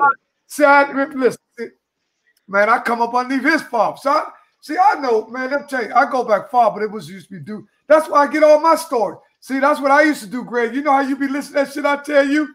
I used to go to like Sanford, man. They knew everything. Them motherfuckers don't forget shit. He could tell you how many people in everybody's family. He could tell you who was the uncle, who was the dad. He was like a encyclopedia, Slim. I'm telling you. See, all them dudes around our way, they used to be either pimps or gangsters. Yeah. I'm telling you, them dudes used to be pimps, real pimps. I'm telling them dudes be having them Cadillacs. You know, they had them long Cadillacs and shit. Fillmore Slim. Yeah, Yankee Burgers. He called you Yankee Burgers. Yeah. That's like, see, that's a raised pop thing. I don't even know. You know what? I don't even know how you got that name. I think that was Clutch that gave me that one too. But I think it was Tayron. It was Tay that gave me that name. I think it was. We was outside playing. Like some shit. It was playing like basketball. Me, him, playing basketball. It was me, him, Mike, Cardo, Dante. We was all playing because they knew I liked baseball. So in order for them to put the Yankees plus Clutch gave me the name Burgers, they put Yankee Burgers, Yanks and Burgers. That's how they did it. Yeah. So just to let y'all know, that's how I got it. He named me. He gave me the name Slink. I said this shit is crazy. But only people from Riggs can call me that. Anybody else don't call me that. No. Man, listen. Clutch gave me the name Slink. Lucy was a pimp. I remember. Look at T. Pills. He said Lucy was a pimp. Yeah, I think he's the one that gave me that name. All jokes aside, I think it was him. I'm almost certain it was him. Man, if you know the history of Riggs Park and Michigan Park, man, that shit used to be so crazy. Man, I'm telling you, man, I was young. They had gang wars. Their gang wars, Greg, was so big when we was in gang wars. Yeah, they had gang wars. They used to have like gang. Their gang war was so big when we was in elementary, Slim. They locked us in. You know how they did the Capitol? How they were supposed to do the Capitol, lock us in. Yeah. Man, the principal was named Miss Preston and Miss Posey. They went out there, motherfucker, tried to subdue. Man, they ran her ass back in that motherfucker. They said, hold up, lock it. Man, Booker said he was like that in baseball. Big guy used to hit taters. Who? Booker used to come to the plate taters. That nigga used to smack the guy. Him and motherfucking Brian Robinson. Brian Robinson used to put that bitch on if he hit it, it was that down. shit going up on the parking lot. Now Zan could have made it. Zan was a hell of a pitcher. Your father was a pitcher. Zan came behind your father. And they said Zan was like that. Zan was like that. Zan played on the adult team with my father. So yeah, they said Zan was like that. Zan was like Sassou Page, Slim. I'm telling you, that black motherfucker pitch, man. That black motherfucker. Man, Zan was like that. Then they had, I'm gonna tell you, the best hitter was Pitbull.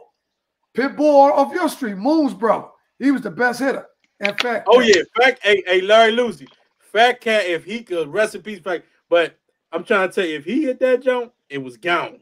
But you had to run, so that he might have got a double out of that. But he would have hit that jump a long way, but he probably would have got a double because he wasn't gonna run all the bases. Nah, forget all that. But that nigga look here, I'm gonna ask you, let me ask you one more question, Greg, before we let you go. What do you have to say about the Nets? I say Nets in 6. I'm watching them now. Nets in 6. That's all I'm saying. Nets in 6. They got to get big. They got to get big. They need a big, They need JaVale McGee, some motherfucking body. I'm gonna tell you something that's gonna hurt the Nets. Why they're gonna have to start strapping up? They're not gonna be able to get too much. You know what they could go get? I think they could use nigga like Chris Dunn, like a scrappy defensive nigga, a scrappy guy, and JaVale McGee. Well, they probably could use PJ Tucker. Somebody's just gonna go a scrappy nigga, just a nigga that's scrappy. You know what I'm saying? That's going to defend. Ain't really worried about scoring. They could use PJ Tucker. They got PJ Tucker, but what they got, they could do good. They need somebody strong, rebound, but it's gonna be hard for them to get somebody, Slim. I'm telling you. Yeah, this shit, they gotta figure this shit out. I ain't gonna lie, cause I don't like all three of them. I don't like all three of them on the court together. Listen, they gonna figure it out. They'll figure it out. They are just like Miami was the first year they got together. That shit take time for you to figure it out. They'll figure out. Deon, your father used to point to where he was going to take it over the fence.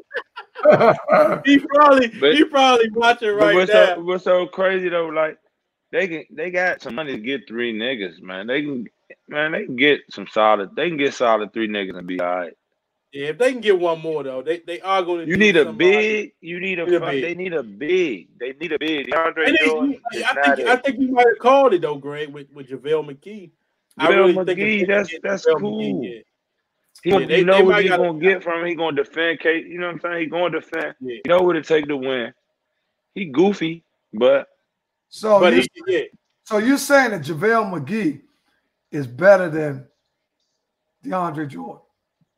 No, he gonna come behind JaVale. He gonna come behind him. But DeAndre Jordan some shit. Yeah. But he ain't gonna play behind. He's not gonna. He's not gonna start in front of. I'm just saying, you need another big body. Like you're not gonna win with just that one big. Like you're not gonna beat the Lakers.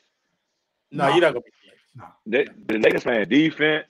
Like Lakers. That shit tough. That shit tough. But check this out. This is what we gonna do. How much you need? You need 30. You need a minute, Slink. How much you need? I'm out of here. I'm about to watch this. We'll give y'all 30. We'll give y'all a 30-second break. Appreciate it, Greg. Look, he already dipped out. Yeah. We give y'all 30-second break. We be right back. This is our man. What's his name? Tanner, right? Yeah. Give y'all some Tanner. Tanner, DC's finest. DC's finest. Still strong cause I push. Moved on when I push. Hard times gotta push. No crime but I push. Back straight, push. Head up, push. Chest up, push. 10 toes, push. Big things stay big things when the small things get pushed. And the small things stay small things when the big things just push. Back straight, push. Head up, push. Chest up, push. 10 toes, push. Came in the game just to murder something. Put it on lock like a burglar coming. Sleeping on me, that's a bad dream. Then you wake up in a hearse or something. Hey, we back. Yeah, we back. Yeah, well, I'm glad. Hey, big shout out to Greg, man. We had some stories, so. Yeah, we went around the way for a minute. For those of y'all watching, they're not from our town, not from our part of town. We come from a part of town called Riggs Park. Slim is one of the finest in Washington, D.C. We can debate it all day long, buddy. We can stand on that. Northeast Washington, baby. We coming from Northeast all the way from Northeast Washington all over the place. Yes, indeed. Big shout out to everybody because we do got some viewers. I just found that out. We do got viewers in the Michigan area. Big shout out to Buckets. I used to coach her. She moved back to Michigan. She does watch the show. She is matter of fact, Slink, we could get her on the show. She's she does clothes. She got her own clothing line. We might need to get her on. Who is it? Her name is I call her Buckets. That's because she used to get when I was the head girls basketball coach at Surrattsville, she was my best player. She ran the three from freshman all the way to her senior year. She was probably the best player I had, other than one other player that played at Howard University. Right. But she was really good. She was really good. So yeah, we might have to get her on the show. Yeah, we might have to get her. Kanaya Buckner is her name, but yeah, she was real good. She was real good. So, but to keep it moving, because like we say, we all over the place. Let's get to some politics, man. Did you hear about that the second impeachment is coming? So they are going to impeach Trump. So do you think that that's a good idea or a bad idea? Well, first of all, He ain't got to do nothing. They talking about McGee. Defender, right. Okay, well, we can talk about McGee. But we give him a chance to let me see what they're going to say if we get another call. But back to what you said about Trump, I think one of the goals behind them going for impeachment is so this could never happen again in our country. We can never allow someone who has a radical base following them to run for president. See, I think what they're going to start doing now is they're not going to start making like, yeah, anybody can run for, that's great, stop now. Because what happened is the standards for running for president start getting low. It's like Kanye West talking about he want to be president. They start taking him as a joke. So, and once he became president, people looked at him and didn't take him seriously and said, well, I can run too with no political experience. Let me tell you something. Now, we're not going to say that any job that you go for in the world that you can start and don't have no experience.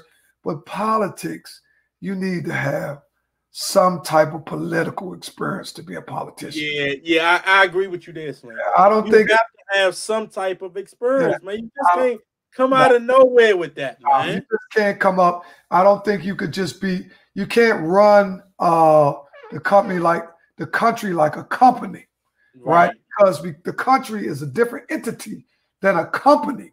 So when you start thinking that you're going to run it like a company, you're going to start fucking over a certain set of people. Because we already know there's no such thing as equal opportunity out this motherfucker. Yeah. So when you start running a country like a company, then it's going to be a 60-40, 65-35. So we don't want that. We want somebody that's been experienced in policies, foreign policies. We want them domestic policies. We want somebody gas and plus impeachment, make sure he doesn't have access to Secret Service. Right. Those are the things. You right about that, Mo. Listen, that's my man. We went to high school. That's my man. Yeah. Listen, if you're looking at the way that they're going after Trump, first of all, they're going after his pockets. They cutting off all his sponsorship. The PGA ain't fucking with him. One of his main banks said they done with him. They through with him. So when you lose your line of credit, because he was able to go borrow $400 or $500 million like it wasn't nothing. That's the way he was building everything. He was just borrowing money and just putting his name on stuff and making stuff do. Got everything running all the time. I borrowed $300 from them, borrowed $400 from them. Man, he was doing some puppet shit, right? But what? Go ahead. Finish that line. He listen. One thing about Trump, he put his name on everything. That's how he built his brand. Trump here, Trump there, Trump there. But if you do the history on Trump, he got more bankruptcies than, oh my God. He got more failed businesses, but in his theory is he don't even focus on that. He focus on what it's building. He know when you're building, you're going to take some losses. He don't focus on that. All he do is just keep building shit. He just, look, he living off everybody else's money. Yep. You right. Trump was never a good businessman. All his companies. That's what I just said. I just said he filed bankruptcy so many times, but it was a lot of our people that got fooled because soon as some black people see people that got more money than them, they start worshiping. Oh, Donald Trump been a moron for the last. This ain't nothing new. Anytime somebody's gonna get on there and tell you he can shoot somebody and get away with it, ain't gonna run for president. Come on, man. Ain't no president never talk like that. But now that you talking about bankruptcy, though, did you hear about Rudolph Giuliani? And you know they hold on. I think the company is called Dominion. That's the people who did the voting. So you remember when Giuliani got up there talking crazy. So now Dominion is suing Giuliani for $1.3 billion with a B. $1 billion. What do you think about that? I think what they're going to do, he made his money from TV, right? I think what they're going to do is, I think they're going after, and Donald Douglas voted for him. Oh, what's up, Sean? Listen, everybody got a right to vote for who they want to vote for. That's what they call democracy, Mike. Yep. That's another thing. You can't get mad at who a person voted for, because once you start fucking with a person for a right to choose, then it's going to come back on you. You see what I'm saying? And that's what they're doing now. That's what white supremacy is doing. All the votes that they tried to negate were African American votes. Those are the votes they try to discredit. So they still trying to shove us underneath the bus. It ain't about who you vote. You can vote for whoever you want to vote for. We're just saying that you can't discredit the votes for the people that did vote. And that's what they were trying to do. They were trying to say that the vote that if they say they have a strong case against them too. Listen, they're going after Trump's pockets, man. If you want to hit a person hard, you don't hit them by sleeping with their wife. That hits them, but that don't hit them hard. You don't hit them by punching them in the face. Man, how you hit them? How you hit them? How you hit them? Man, you start emptying a motherfucker's bank account. You let a motherfucker credit score start falling. Man, you start drying up a motherfucker, liquidating his funds. You talking about a motherfucker going crazy? Shit. Man, listen. Hey, look, they will blow your bill. And then let's not get crazy. It's like they will do things to you that will get crazy if you hit them in the pockets. Yeah, if you take that man's money away, just like you were someone in the beginning of the show, when they had us out there picking cotton, if you touch them pockets, they'll do something real wild. Just like back in Tulsa, if you remember the Tulsa joint, when they had Black Wall Street, we was getting the money, and then they went roughshod and killed all us for no reason. We was getting money. What'd you kill us for? Well, it was too organized. Anytime, it's been proven throughout history, and we ain't got to get no history course because we know everybody on here should know the history. We're going to give you that. But I'm just going to give you a short lesson. Anytime we come together and show camaraderie as a whole, then they say, oh, that's where our strength come in. See, it's strength and unity, man. But if I got money and you ain't got no money and Tish got money and her cousin ain't got no money, that's where you can control the people. Because you can start getting dudes to start looking at his other person with scorn like, yeah, well, he ain't doing too good. But when we all on the same page, that's where we get strength. We got to be more unified. That's every time blacks was organized, they tore up Black Panthers, Black Wall Street, anything that was significantly growing and showing change in our community and was able to govern our community and make money. So you can't just govern the community without making money. People talking about money ain't everything. Money is what's going to get you to keep things going, man. You need money. They want to make sure Trump don't have security or taxpayer dollars. Right. Yep. They going to get it. They going, look, they getting ready to go after Trump so hard. It's getting ready to get crazy for Trump, though. Yeah. And that's why I said in the beginning, like, he really messed himself up. He shouldn't even have gotten into this game. Because he had it all. He had the little Channel 4 joint. He was still had the little women on the Miss America joint and all that. He really shouldn't have jumped in this. He shouldn't have jumped in no politics. Man. You know, oh my God. Guess who we got? Guess who just called into the show? I'm about to get him on right now. Man, look, I'm just gonna bring him in. Country Earl, we talking politics. What's up, man? We missed hello, you. Good evening. How are you gentlemen doing this evening? Oh Lord. We was just talking politics. Hey, what you think about Trump? They going after your boy, huh? Well, he's slippery. You can't catch him. He's like an eel trapped in the corner. You got to make sure you put the cage all around him, but you can't because he slips right through the bars. That emoluments case that they have can't stick to Teflon. No, it can't. So, what do you think about this then? Because we gonna get your man. We gonna get him. We not only are we gonna get him, but we gonna get Giuliani too. Because you know they put that thing on Giuliani for $1.3 billion. We was just talking about that. Well, just like in that movie Goodfellas, Henry Hill, he went against the family. And once he went against the family, that was all she wrote. He was excommunicado like in John Wick.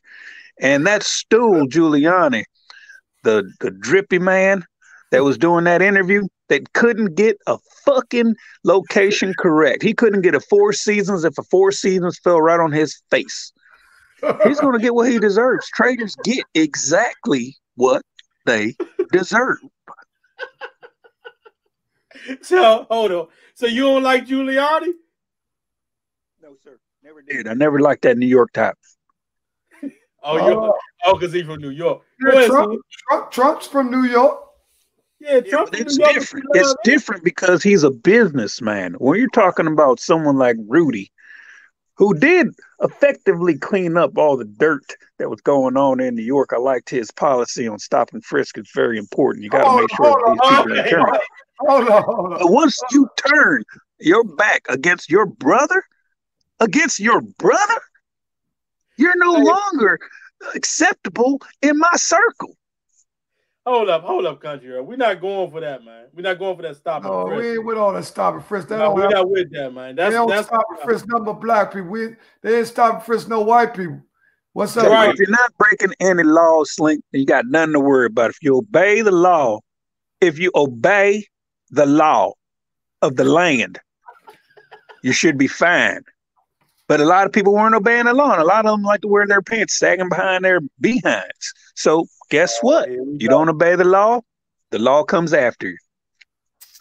So what do you think about what do you actually think about the African American community being 12% of the population and being over 65% of the incarceration population? How do you get those numbers? How do you get those numbers, Earl? Yeah. Talk to us, Earl. Well, that's a lot of law breaking right there. It's easy. Oh, what the fuck you talking about? A lot of law breaking. A lot of fucking laws that should have been never set.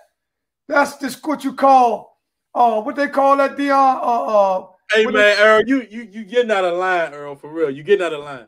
Man, let me tell you something. I saw this thing, the so-called 13th Amendment by Miss Michelle Alexander on Netflix. Great movie. And I just thought it was a bunch of bullshit. Like, this is supposed to be the new Jim Crow and the new slavery system. Get the fuck out of my hair with all that. Hold on, man, get his ass off, man. We're with that bullshit talking about some slavery. Well, hold on. He asked me a credible question. I just want to answer it. What do I think about African Americans inside of the judicial system? Now, I do firmly believe that we should follow all the laws of the land to a T, as Christ would compel us to do. And you're saying your case is that some people are being targeted because of the color of their skin. Am I right? That's exactly what I'm saying. That's exactly right. That's what I'm saying. Well, I'm going to say this. I've never, in my 32 years, ever been targeted by someone in the blue, because I back the blue. I got a flag that backs the blue. I wear a T-shirt that backs the blue. My NRA hat lets them know that I back the blue. And my red, white, and blue flag with a cross in it lets them know that I'm backing the blue. But apparently a lot of people like to wear this red, black, and green stuff or X's on their hats. I just think it has a lot to do with it.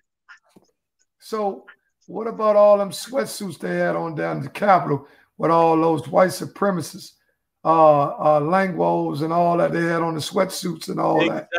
Exactly, Country Earl. Talk to us about that. Y'all was out there hitting people with hockey sticks and all kind of stuff down there. And y'all talking about y'all support the blue. Didn't they have on blue, Country Earl? Well, let me tell you something. Those are turncoats. They weren't trying to get on our side. They weren't hearing reason or logic. We're part of the people's army. We're here to protect our civil liberties and our civil rights. We want to make sure that the Constitution is being upheld. And when we see tyranny, which has come in through this administration, we have to make sure that we're upholding what our forefathers had wanted us to do. So if you happen to be wearing a blue shirt, a green shirt, a red shirt, whatever kind of shirt, and you're standing against us, you're standing against America. And if you're standing against America, you're standing against me, buddy. Well, we just want to stand against you, Country. And we stand against, if I see your motherfucking ass down the Capitol, I'm going to fuck you up. All that old bullshit with stand against America. We built this country. You keep talking about some Constitution and all that shit. Man, my people built this motherfucker. You ain't built this motherfucker. We was out there picking cotton 10, 12 hours a day. And didn't get nothing. Ain't getting nothing. And you supposed to gave us 40 acres and a mule. We didn't receive nothing. We the only race that didn't see retribution. The Jews got it for Holocaust. They got money. We supposed to receive what they call it? What they call it? Retribution. We should have got what we supposed to get, Country Earl. That's all we say. Why we ain't get what we supposed to get, Country Earl? Well, reparations sounds like a handout. It sounds like the welfare system, and that's exactly what I hear when you're talking about retributions and handouts. But listen, you got to work hard. You got to pull yourself up by your bootstraps. You got to aim for the target, and you got to fire. Now, listen. You got a raw deal coming off whatever ship that people saved, that people came off of, whatever it may be. If you worked hard and you worked on that land, then honestly, you deserve what you work for.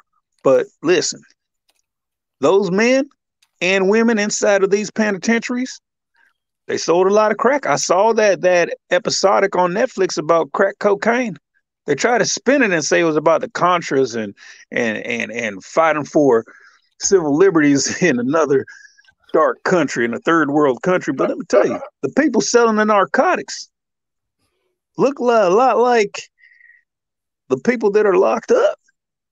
Hey man, what you be saying, it's really racist what you saying. It's funny though. That's why I keep laughing. Because you can't be serious, country. You really can't be serious. No, you really can't be serious. But from his perspective, he really is serious because that's the mindset of how they think. That's like they think a lot of them just living in this day and time. The first thing they say, well, I ain't had nothing to do with slavery, but you're reaping the benefits from our labor. Right. You're reaping the benefits from our ancestors. You are 400 years ahead of us. Oh, we making some, we coming back, but it's the gap is so far ahead that even when we do start to catch up, we run out of gas to catch it up. It's like being in the back of the race. You might make up a lap or two, but you'll never catch up for 400 years. It's going to take an act of God to wipe you motherfuckers out. That's what it's going to take. Like my man said, kill all you motherfuckers and let God sort them out. That's what How you like that country, huh? Proud boy. Sounds like you're talking a lot about capitalism and guns and butter. It sounds like you're talking about trade and making sure that revenue and economics are on the fair even keel.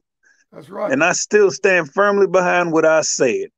If you bust your behind to open up a Denny's restaurant and people come in and they like your service, they like your smile, they like your clean forks, spoons, and knives, then God damn it, you deserve every red cent that you get. But if you come in to my store, to my restaurant that I worked hard for, and you eat and then run out of that goddamn door without paying, best believe you're not going to get the bird shot. You're going to get the buckshot. Where's your restaurant at? So I'm going to come and shit in that motherfucker and get on the floor. Yeah, I'm going to shit in it. I don't care nothing about no goddamn Denny's. Dennis, that's why my man for the Lakers brought about 8 of them motherfuckers. What's his name? AC Green. AC Green did buy a lot. Dennis was one of the first restaurants where they had a discrimination suit. AC Green. He's still a virgin. Hey, man, hey, country girl, look. Let me ask you this. Yes, sir, Deon. I'm not gonna let you do that. Let me ask you this. Now, you do know that Biden just said that it's going to be a federal mask mandate.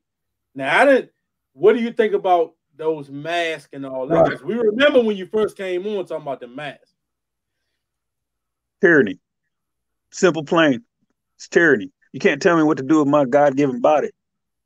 I want to govern it the way I want to govern it. I'm not sick. I mean, I was coughing a little bit and it was dry and my sense of smell came back, but I'm fine. Hold up, what you mean? You got the COVID, man.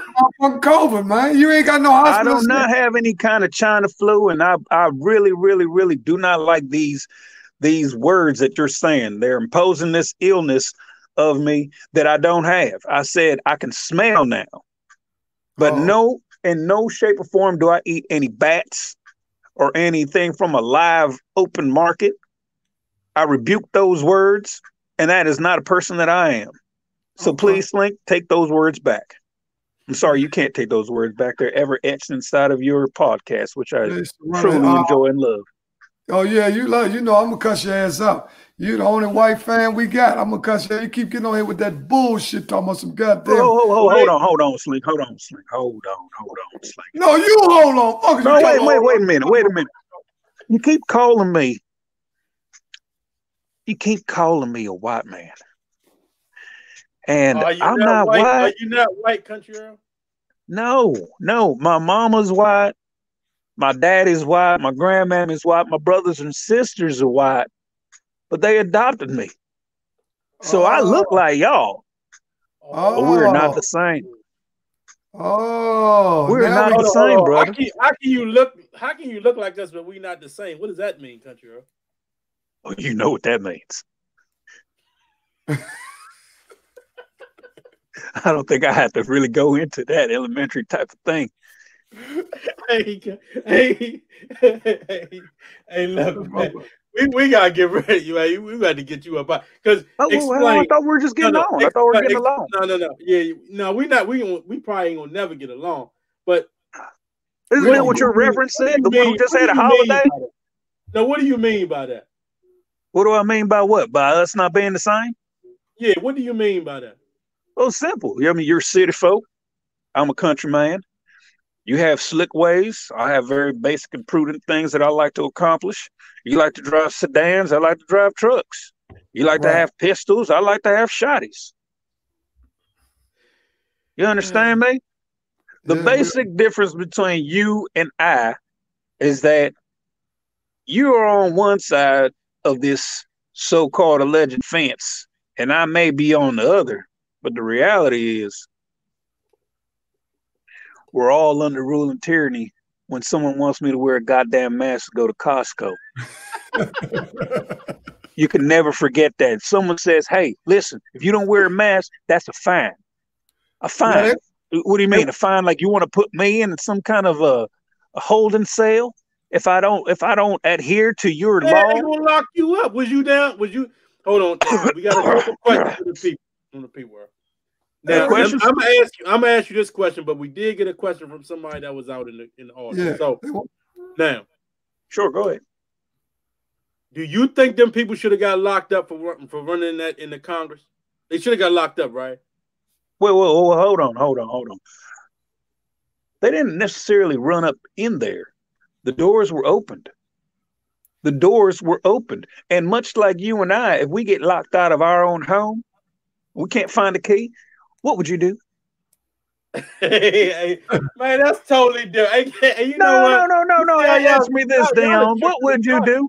Have you ever pulled a ladder up to your roof, climbed that ladder, and opened up your screen window and opened up that glass pane and just went inside your own home? Or how about this? Have you ever cracked open that little rectangular square glass in that back door pane and gently slid your hand and unlocked the top latch and opened up that back door? Have you ever done that? Well, that's what we did. Don't worry about that question. We had a question from somebody that he went out. He'll probably come back. He probably come back. Man, look, we got to ask that question. Somebody said, "Have you ever had a relationship with a black woman?" We got to ask that. Well, hey, before we do that, I want to ask the women. Oh, Sean, let broke windows to get in. Listen, I want to ask any of the women out there, did they see Fantasia's interview? Oh, that's what we going. If Country Earl don't come back, we definitely got to talk about that. It's 9:32. We right on time. Yeah, we right on time. Country Earl done went out of there, man. We might not get Country Earl back. Let's talk about what Fantasia said. Did anybody see Fantasia's interview? Man, I don't know who that motherfucker is, booty. That motherfucker done got the number. He one of the fans. He from Shelby, Alabama. I think that's what he said. He booty. That's where he's from. And he got the number off the podcast, off the site. And he calls in. Every time we come on, he calls in. Always about politics and talking about that stuff. Every time we talk about what happened down in Capitol, he calls in. See, what happened with Fantasia? Look at Donna Douglas. What happened? Well, Fantasia was on the Breakfast Club, and she explained how a lot of women don't have a man because they don't know how to submit. She talked about they won't let a man be a man, and don't let a king be a king and a queen be a queen. She said we got too many queens trying to be kings. You know what I'm saying? Herbo, you call in tonight. We right here for you. Listen. Oh, there you go. Oh, hold on, Slink, before you say that, because I want to ask this question. He just came back. Country Earl, my apologies, gentlemen. It looks like somebody may have been tapping my phone, so I had to restart it just to make sure that I could shake those federales off me. Okay, this your last question, then we get you up out of there. Yeah, girl. Somebody wants to know: have you ever had relations with a black woman, Country Earl? You can answer that, and then we're gonna get you up out of here. Wow, I've never split black oak before in my life.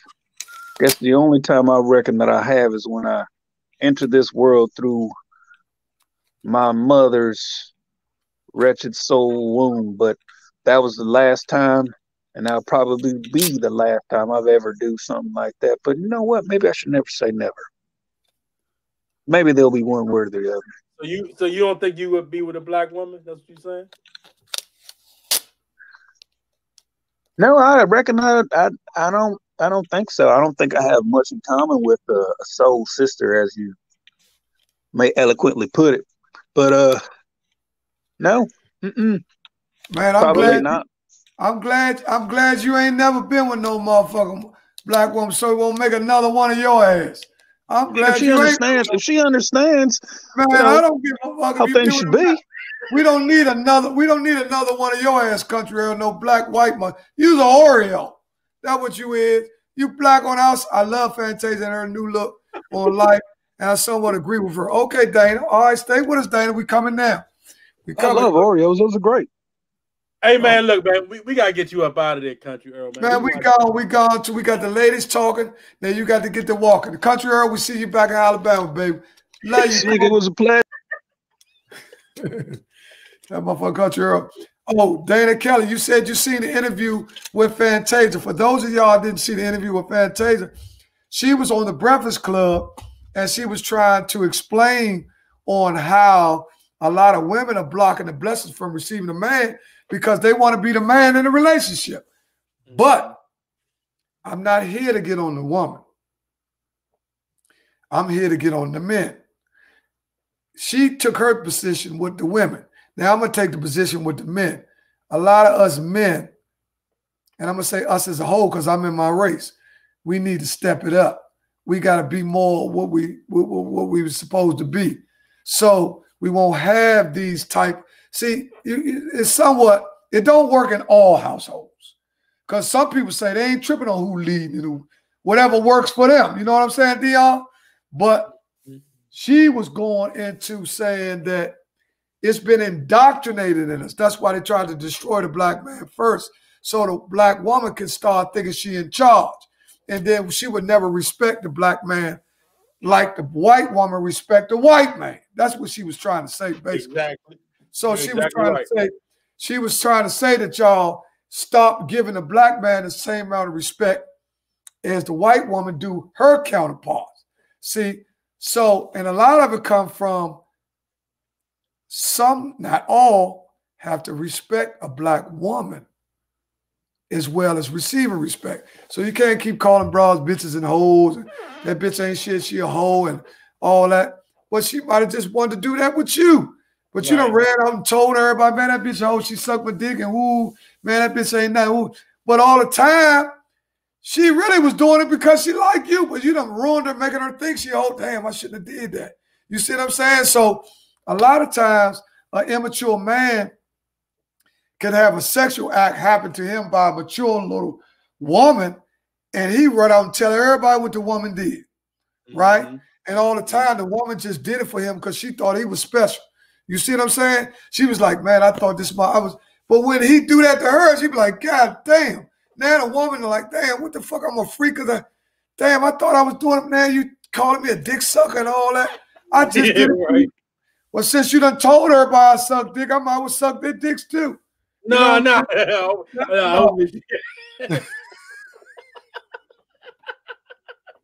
Hey, this hey, no. Hopefully she don't say that. I'm trying to tell you, you can tear a person down. Everybody, listen. You're right about that. No, you're right about that. We have seen from the last 3 years that words matter. Yeah. If we haven't learned anything from this administration, we know that you can tell somebody something, and if somebody else believe it, they start treating the other person that way. That's what I'm saying. That's what happened. You start telling people, oh, man, they taking this, or this brought a hoe. Man, she a freak. Now you got dudes that don't even know the girl treating her like she a freak. Yep. You see what I'm saying? Just off the little encounter that she had with you, she was doing it with you because she was feeling you. Right.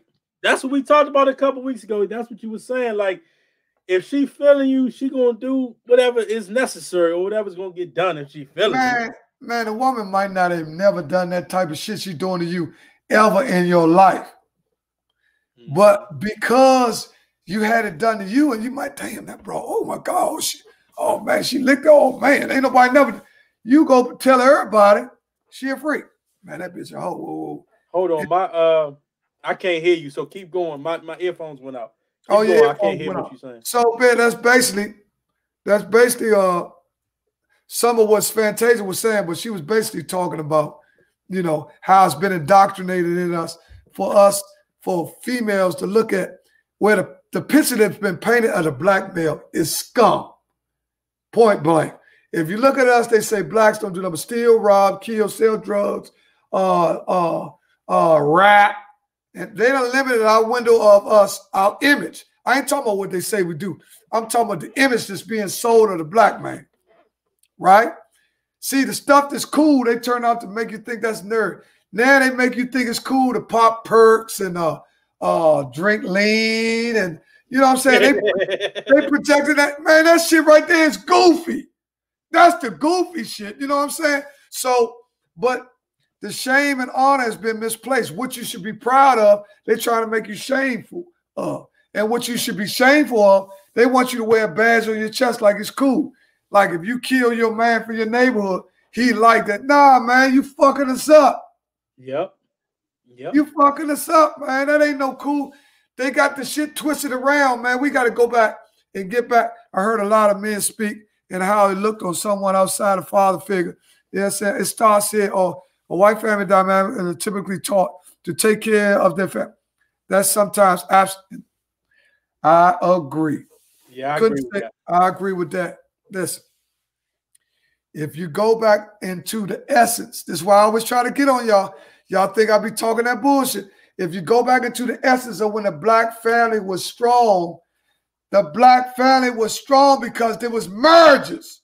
It wasn't all these side pieces and all that shit. When the black merge was up at an all-time high, our family concepts, see, because you get family concepts through households that are done right. But when you got a baby mama over here or a sister over here, a side piece, you got shit all over the place.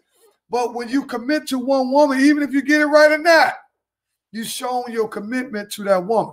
Many women are left to be head of the household. If more men would lead, women would submit. I agree. I agree. And that's back to what I'm saying, Quay, is that the media does have to work with destroying the image of the black man. They start there, number one. Now, if you look at the image of the white man, it's great images all over the place. Look, you got them on your dollar bill. You got them in your museums. You got them on the walls of all these great buildings, all these capitals and all that, where everybody talking about, man, they tore the Capitol up. Man, that's your full of white people all on the wall and all that. Mm-hmm. See, when you the crazy thing about that is about them monuments that you talking about. A lot of them monuments are set. They were against black people. Like they really like messing black people up. So like when I look at all the monuments, they should be torn down. But just to piggyback on what you were saying, like my grandparents, you know, like my grandfather just passed away on the 12th, and understand like they've been married for over 60 years. They're not building that. They don't build them like that no more. They just don't. It's too much WAP and all that. Like it's too much thrown. And I'm not saying that it probably wasn't thrown back in the 50s and 60s. It probably was. But now it's more mainstream. It's out in front of you. Side chicks, this, that, and the third. People want to have what you have and all that. And to be honest, I can't see nobody being married no 60-something years, getting married at 20 years old and living a full life and being married till they in their 80s. I just don't see it. And you know why? Let's go back to the media. Okay. You got to look at the message that's being taught to you now. Get your own money. Get your own career. So when they start separating everybody for themselves, it's going to be hard. It's going to be harder to unite. Now, I'm going to go back to what you was talking about, Deon. You said your grandparents was married for 60 years. Yep. Back in that time, see, it took two to make one. See, now we making enough salary where people say, man, I could do bad by myself. You see what I'm saying? And the bottom line, a lot of people don't believe we got this way because we done became filthy, nasty whores as a race. We nasty. We sleep around. We sucking this. We eating that. We doing this. And see, it's hard to stay with one person when you, like I name our podcast, all over the place. You see what I'm saying? Sex is selling now. So, see, back then they had more values that they was pushing besides how good her head is, how good her butt is, how good they was preaching. Get a trade. Go to school. Keep your room clean. Basic trip. Keep your house clean. It's listen. They were, man, listen. When you look at our families, how strong they are, they were strong because they was a united front from our grandparents. They know how to do it. But they got all this fast-paced stuff. And these phones are making us socially impotent. People don't even like to sit down and talk no more. Nah, they'll sit on the phone.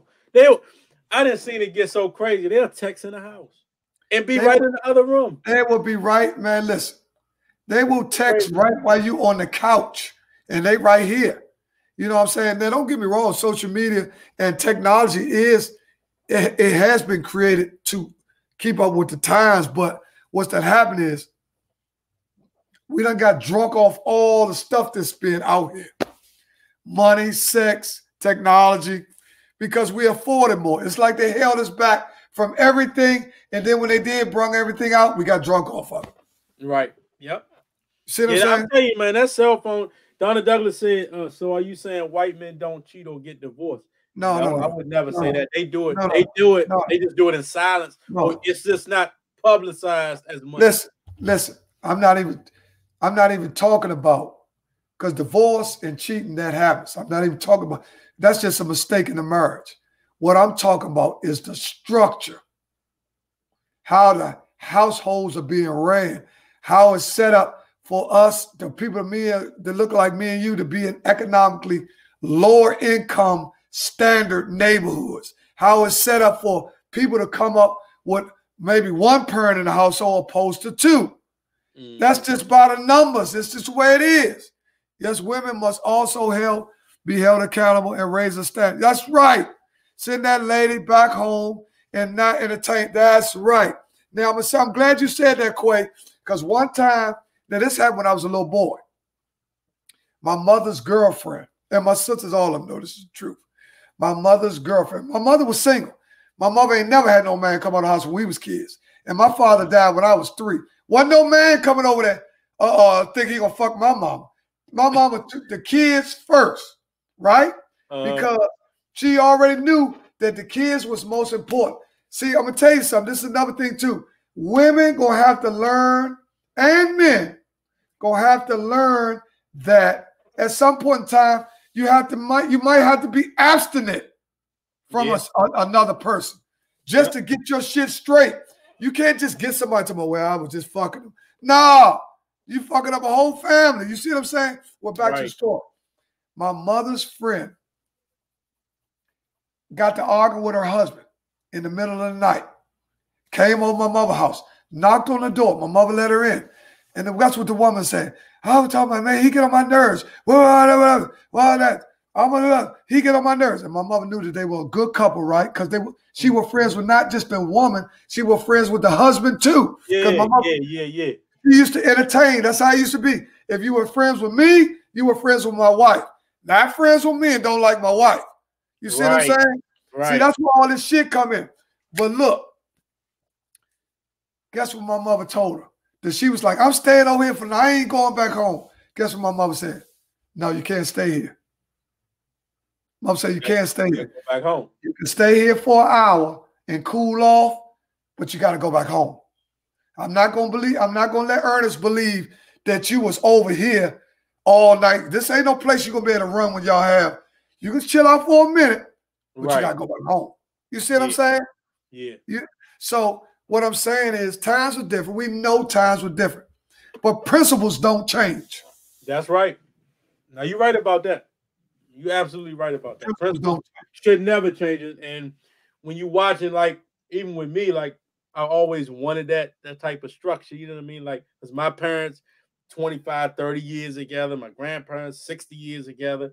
But with me, you know, I just kind of gunned it. I really didn't do probably what they did, was kind of be patient and build. Like, once I got pissed off, oh, it was over with. Like, all right, I'm not going to be with you no more. But see, that just goes with the times. See, like, people that's my age, we got a short, what do you call that? It's not a short temper. It's a short leash, I guess you could say that, or a short fuse. That's the better word. We got a short fuse. Once you do us wrong or something like that, if you under 40, man, look, we going to the next one. We ain't got time for all that staying in and we get through this, get through that, and we build it up. No, you do something wild, you out of there. Or if you don't want us to live, or you always asking us rocket questions and all that, man, look, we'll move on. We on to the next one. But that's the difference. What? Hey, listen. Shit didn't choose side. She didn't choose. Talking about your moms. Right. Principles and morals. Let me tell you, man, my mother, listen. Anybody know my mother? They all know my mother. Man, ain't no man never been on my mother. My father died when I was 3 years old. I ain't seen my mother start seeing a man until I was like 17. Wow. My mom was on some Coretta Scott King shit. You know what I'm saying? Man, listen. And my father wasn't the greatest man, greatest husband, right? It was just the fact that she knew she was raising 3 kids. See what I'm saying? And even sometimes when women getting involved with a dude and they get mushy, they make bad choices on being a single parent. You see what I'm saying? Because you done got up into this dude, and this dude can walk out their life any second because them ain't his kids. You see what I'm saying? You're gonna get very few dudes that's man enough to come in a relationship. See, I never used the term stepchild. I don't never use that. Mm-hmm. If my wife got a child and that's my wife, that's mine. There it is. I'm raising her. Listen, I don't use the word stepchild. That's my stepchild. You want to know something funny about that? You told me this, cutting my head. You was like, look, I don't use stepchild. If you got kids, this is what you said. Do you feed them? Do they live with you? They live under your roof? They yours, period. Yeah, so from that day forward, I never took it no other way. They're mine. And I gotta take it as such. You right on that, man. Man, Slim, I don't even use the step because see, when you use that step, that it puts a bridge in between the relationship off the breakaway. If you come up with a child and you banging his mama and you've been fucking with his mama for 5 years, 6 years, y'all live together, and the child out with you, and you pull up and do say, "What's up, Sean? So you got your little son?" You talking about, "No, this is my stepchild. This is my stepson." Right. Oh, this is my girl's son and all that. Already the little dude that already feels sometimes. Oh, he's my stepdad. Yep. Right? It's a separation. It's a separation. Man, words matter. Words matter. They used to say sticks and stones. That was another myth they told us years ago. They told us that so we could beat peer pressure. When they said sticks and stones will break your bones, well, words will never matter. No. That was a lie. A lie. That was one of the words that never kill you or whatever that shit. Words can get you killed. You can say something to somebody and blow your motherfucking head off. Don't believe that shit. So I'm just saying that. And man, listen, I ain't on this motherfucker like I'm Steve Harvey. I done made so many motherfucking mistakes. Oh, what am I gonna say? God damn, Slink. Man, I'm not doing nothing but just giving you perspective. Yeah, that's all and experiences. Experience. And experience. I'm gonna tell you, but they say a smart person learn from his mistake, but a wise person learn from somebody else's mistake. That means they won't have to suffer the pain that somebody else. You don't have to suffer my pain. I'm getting it to you in the raw. I'm sharing my story. See, I'm over that shit now. Mm-hmm. I'm over that shit. I'm a married man. I got a beautiful wife. I got beautiful kids. So I'm good. And I done been through hell. Yep. You know what I'm saying?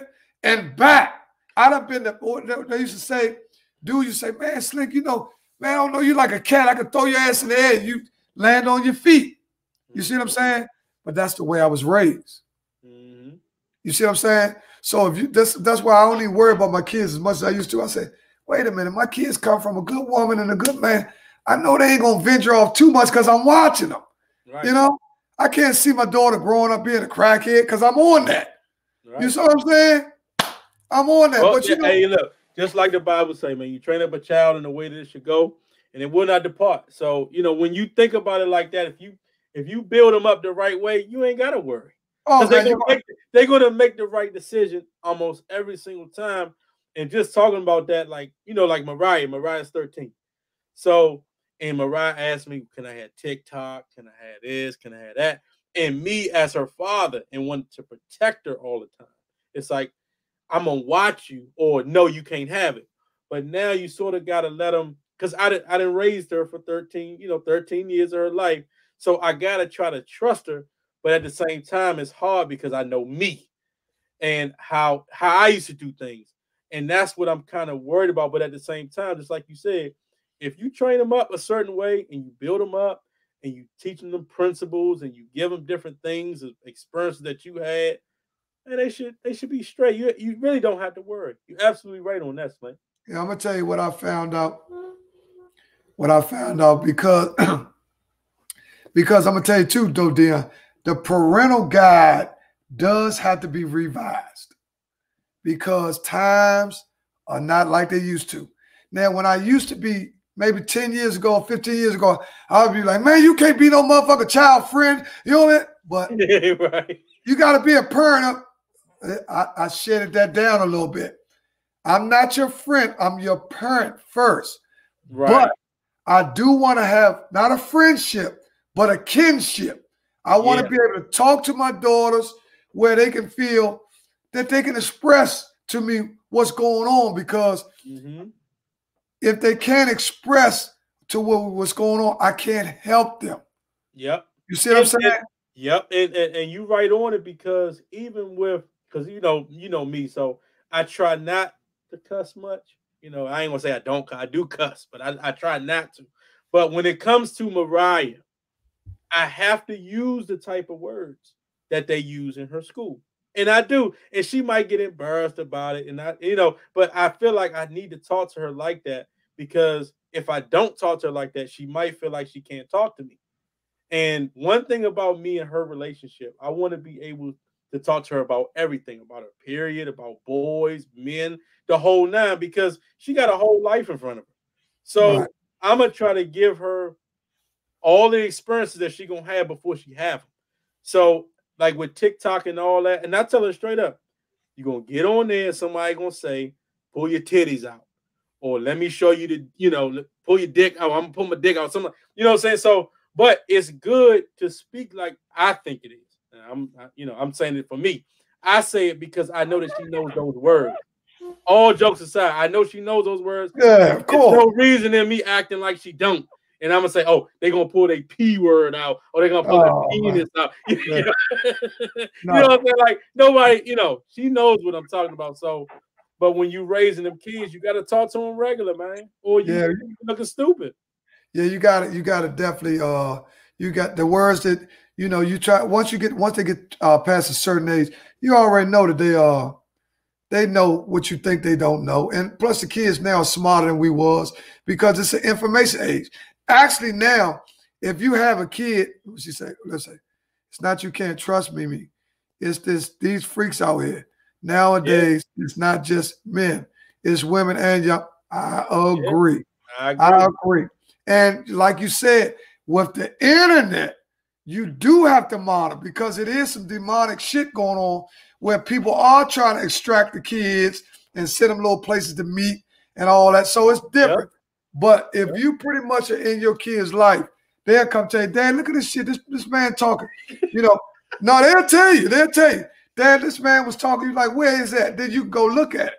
So they'll feel free to tell you stuff like that. But I'm going to tell you something, man. It's totally different now, man. Yeah, you gotta be on. You gotta be on it. You gotta be on it. Yeah. So that's what I'm saying about Fantasia. She had an interview, and the little girl in Breakfast Club, she didn't want to hear it. She basically was, because she probably ain't got nobody. See, if somebody ain't got nobody, they're not gonna talk about submitting to nobody because they're gonna be thinking about themselves. Yep. But when you get with somebody and you find them to be compatible with you, somebody gonna have to be 99 and somebody gonna have to be 100. Right. I mean, people always get confused with that word submit. It's not like when they say submit, like, okay, come over here right now. You got to move, within 2 seconds. That's not really it. Like, you really got to understand what they're talking about there. Like, most people, and I'll say probably 60, 70, probably 75, 80% of people, when they think about submission, it's like, girl, come over here and do this, and then they got to do it right away. That's not it. That's not it at all. And when you think about, like, it's more of it's a partnership when you're thinking about relationships. When it's submission, it has nothing to do with do this right now and I got to move right away. A woman should naturally want to do that, but at the same time, a man is naturally supposed to take care of his woman at the same token. It's not about a man just being above and him taking power over a woman. That's nothing to do with it. No, it's an agreement first. At the same time, it ain't about no, I'm bigger or I'm better than you, or I'm the man, you the woman, you gotta do what I say. No, it's never been that way. It should have never been taught that way. So it's more about working together. Like when I look at my grandparents, like I just said a couple minutes ago, it's about working together and raising those children and letting those children have more children and watching your principles grow all the way down to your grandchildren and your great-grandchildren. So yeah, that's what it's about. Yep. Listen, it's about that, but you got to realize so many things have changed. We make more money now. Women make more money. It was a time when women weren't even allowed to vote. I will say this. I will let a man leave, but if he don't like the direction he go on, then he has to go. Sorry. Oh, for sure. You got it. Look, if he ain't talking the right stuff, move on, because he gonna get you in some trouble. I put it there. I have no. Go ahead. She said, I have no problem submitting to my king. I need him to guide me with purpose. Yeah, there you go. There you go. That is how it is. But check this out, Slink. It's 10 o'clock. We done gave him 2 hours and 15. I think we started at 7:15. Yeah, we gave we'll break the show down. Yeah, we gave. Yeah. Well, yeah, go ahead, Slim. Go ahead. I was gonna tell him. Go ahead. You are. Yeah. We gave him 2.5. We done had a call in. Country Earl that called y'all tonight or called us. Yeah. He done gave his little 2 cents. We had our tribute to Michael Clutch Freeman. We did a 30-minute before, and then we also brought that into our show. So, we're going to break it down now. But once again, we got to thank y'all for watching our show, all of y'all, each and every week on Mondays and Thursdays, 7:30, coming in, giving us all the comments you're going to give us, man. We appreciate all that. So continue to watch us. That's all I got to say. Go ahead, Slink. No, I'm just saying, to piggyback on what you said, we appreciate everybody tuning in. We had new listeners. Quay, how you doing, sis? It was so good to see you on. And she brought back a story her mama told her. Robin told her about you. Yeah. Look, we're so happy. We went to middle school together. Yeah, we know our regulars. Dana Kelly, Donna Douglas, Monica Massey, Catherine Jones, JT, Mike Jackson, Sharon Jackson, Mike Bentley. We appreciate everybody for tuning in. We just want to tell y'all that we got some. This is one of the few nights where we had a scheduled guest, but he had emergency with his kids. Yep. But we'll be bringing them back. But we have guests coming Thursday. You will see a flyer up Thursday, letting you know who we have on. And once again, we have positions available to get on the show, but you must submit a semi-application or a profile on what did you want to talk about through your segment to either me or Deon's inbox, or you can send a message through our page, All Over the Place Podcast. Or you can send us an email at official AllOverThePlacePodcast@gmail.com. You can call Slink or you can text him. Like you say, you can hit us on the messenger. Don't forget to see us on don't forget to see us on YouTube. All you gotta do is hashtag All Over the Place Podcast. You will see us, or you'll see what's in the background behind us. You'll see that. That's how you know it's us. But we just want y'all to know that we definitely appreciate. Like you say, you can hit us. Appreciate y'all. There is no us without y'all. Period. And I got one more thing. Up and coming dude, where I was told about today. They say this dude's gonna be the baddest young thing out. His name is. You talked to me about that in the pre-show. Yeah. While Slink looked that up, this is what I want to tell y'all too. We're gonna have a show on Thursday because Thursday is normally our relationship night, even though we sort of got into it tonight. But we're gonna have Joe Snyder. He has a couple books. Y'all can check him out on Amazon. Joseph D. Snyder is, if you look him up, he's got, I think, 2 or 3 relationship books. We're gonna have him on Thursday night. Hopefully on our first segment. He might be on the second, but hopefully we can get him on the first segment. So that's what we're looking forward to on Thursday. Go ahead, Slink. Oh, yeah, we might. I'm going to say we might. I don't never use that word. Well, up and coming soon, Henry Tucker will be back on. We'll also be having Tariq Mahi on, who's also has several entities, several businesses.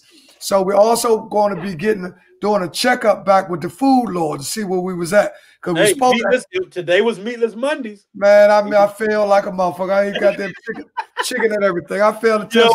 I did eat a chicken thigh earlier. I chicken, so I ain't gonna lie. It's one thing about me, I tell on myself. I ain't gonna tell on nobody else, but I can take accountability. Well, listen, man, we really appreciate everybody that tuned in, man. We will be here. So don't think we're gonna quit you. Don't quit us. Don't quit us. Hey, go while we grow, because we know we want to know what you know. That sounds like the Food Lord. And we'll be bringing the Food Lord back. Yeah. And we'll be bringing Henry Tucker back. We got to get the Food Lord at least once a month. We got to get the Food Lord once a month. We got to get the Food Lord. And we'll be bringing back Tanya Hubbard. Tanya Hubbard is a girl that likes she has her own chef, but she likes to toss salad. So we'll be bringing Tanya Hubbard back. She likes to she might be good with Joey. We might get to have her with Joe on there. And we just let them talk. And we'll be bringing Carmen Marie. I got to talk back to Carmen Marie because she's been doing some quick cooking shows. Yeah, some cooking shows. Yeah, she had we talked to her about relationships, but she does cook too. She's a chef. Mm-hmm. Man, we love y'all. Man, we love y'all, man. Thank y'all. Gotta check out. Hey, we still up. It's still 45 people watching. Normally, when we shut down, they normally down, but it's still people watching. So, listen, if it's 45 people watching, 45 people on right now. Man, I love y'all. You got to get one more so we can get off that president number. 45. We got to get 46. Goddamn! Somebody join in, please, to get off that 45 shit.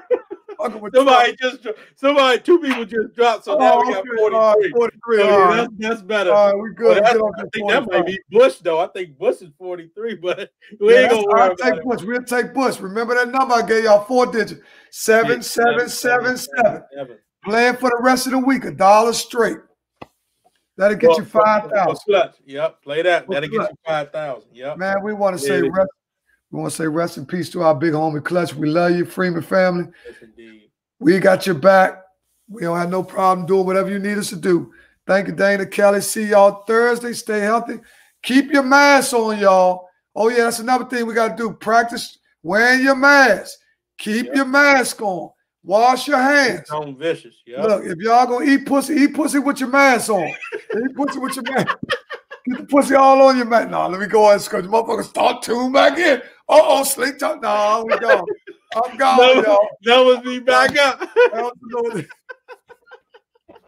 We back up to 49 again. Motherfuckers start talking about pussy. Oh, yeah, man. Y'all late night is nasty. Y'all just want to talk about pussy's butt. Yeah. Listen, we gonna have an after midnight joke, so y'all really go. This joke. You see motherfuckers behind their computers, ass naked, with just this covered up. Yeah, Slink, you were saying what? Hey, man, look, man. man. Yeah, we gone, man. Look, y'all have a great night, man. We'll put Clutch up there, man. Put Clutch up there so they can see my man before we go. We might gotta put him up. Yeah, put him up there so before we go. This a different show. I don't have that picture up. Okay, well, we all have send them on. We're definitely we'll send y'all out, man. Thank y'all for watching, man. Thank y'all for listening. Peace out. Yeah, peace out, man. We'll see you. God.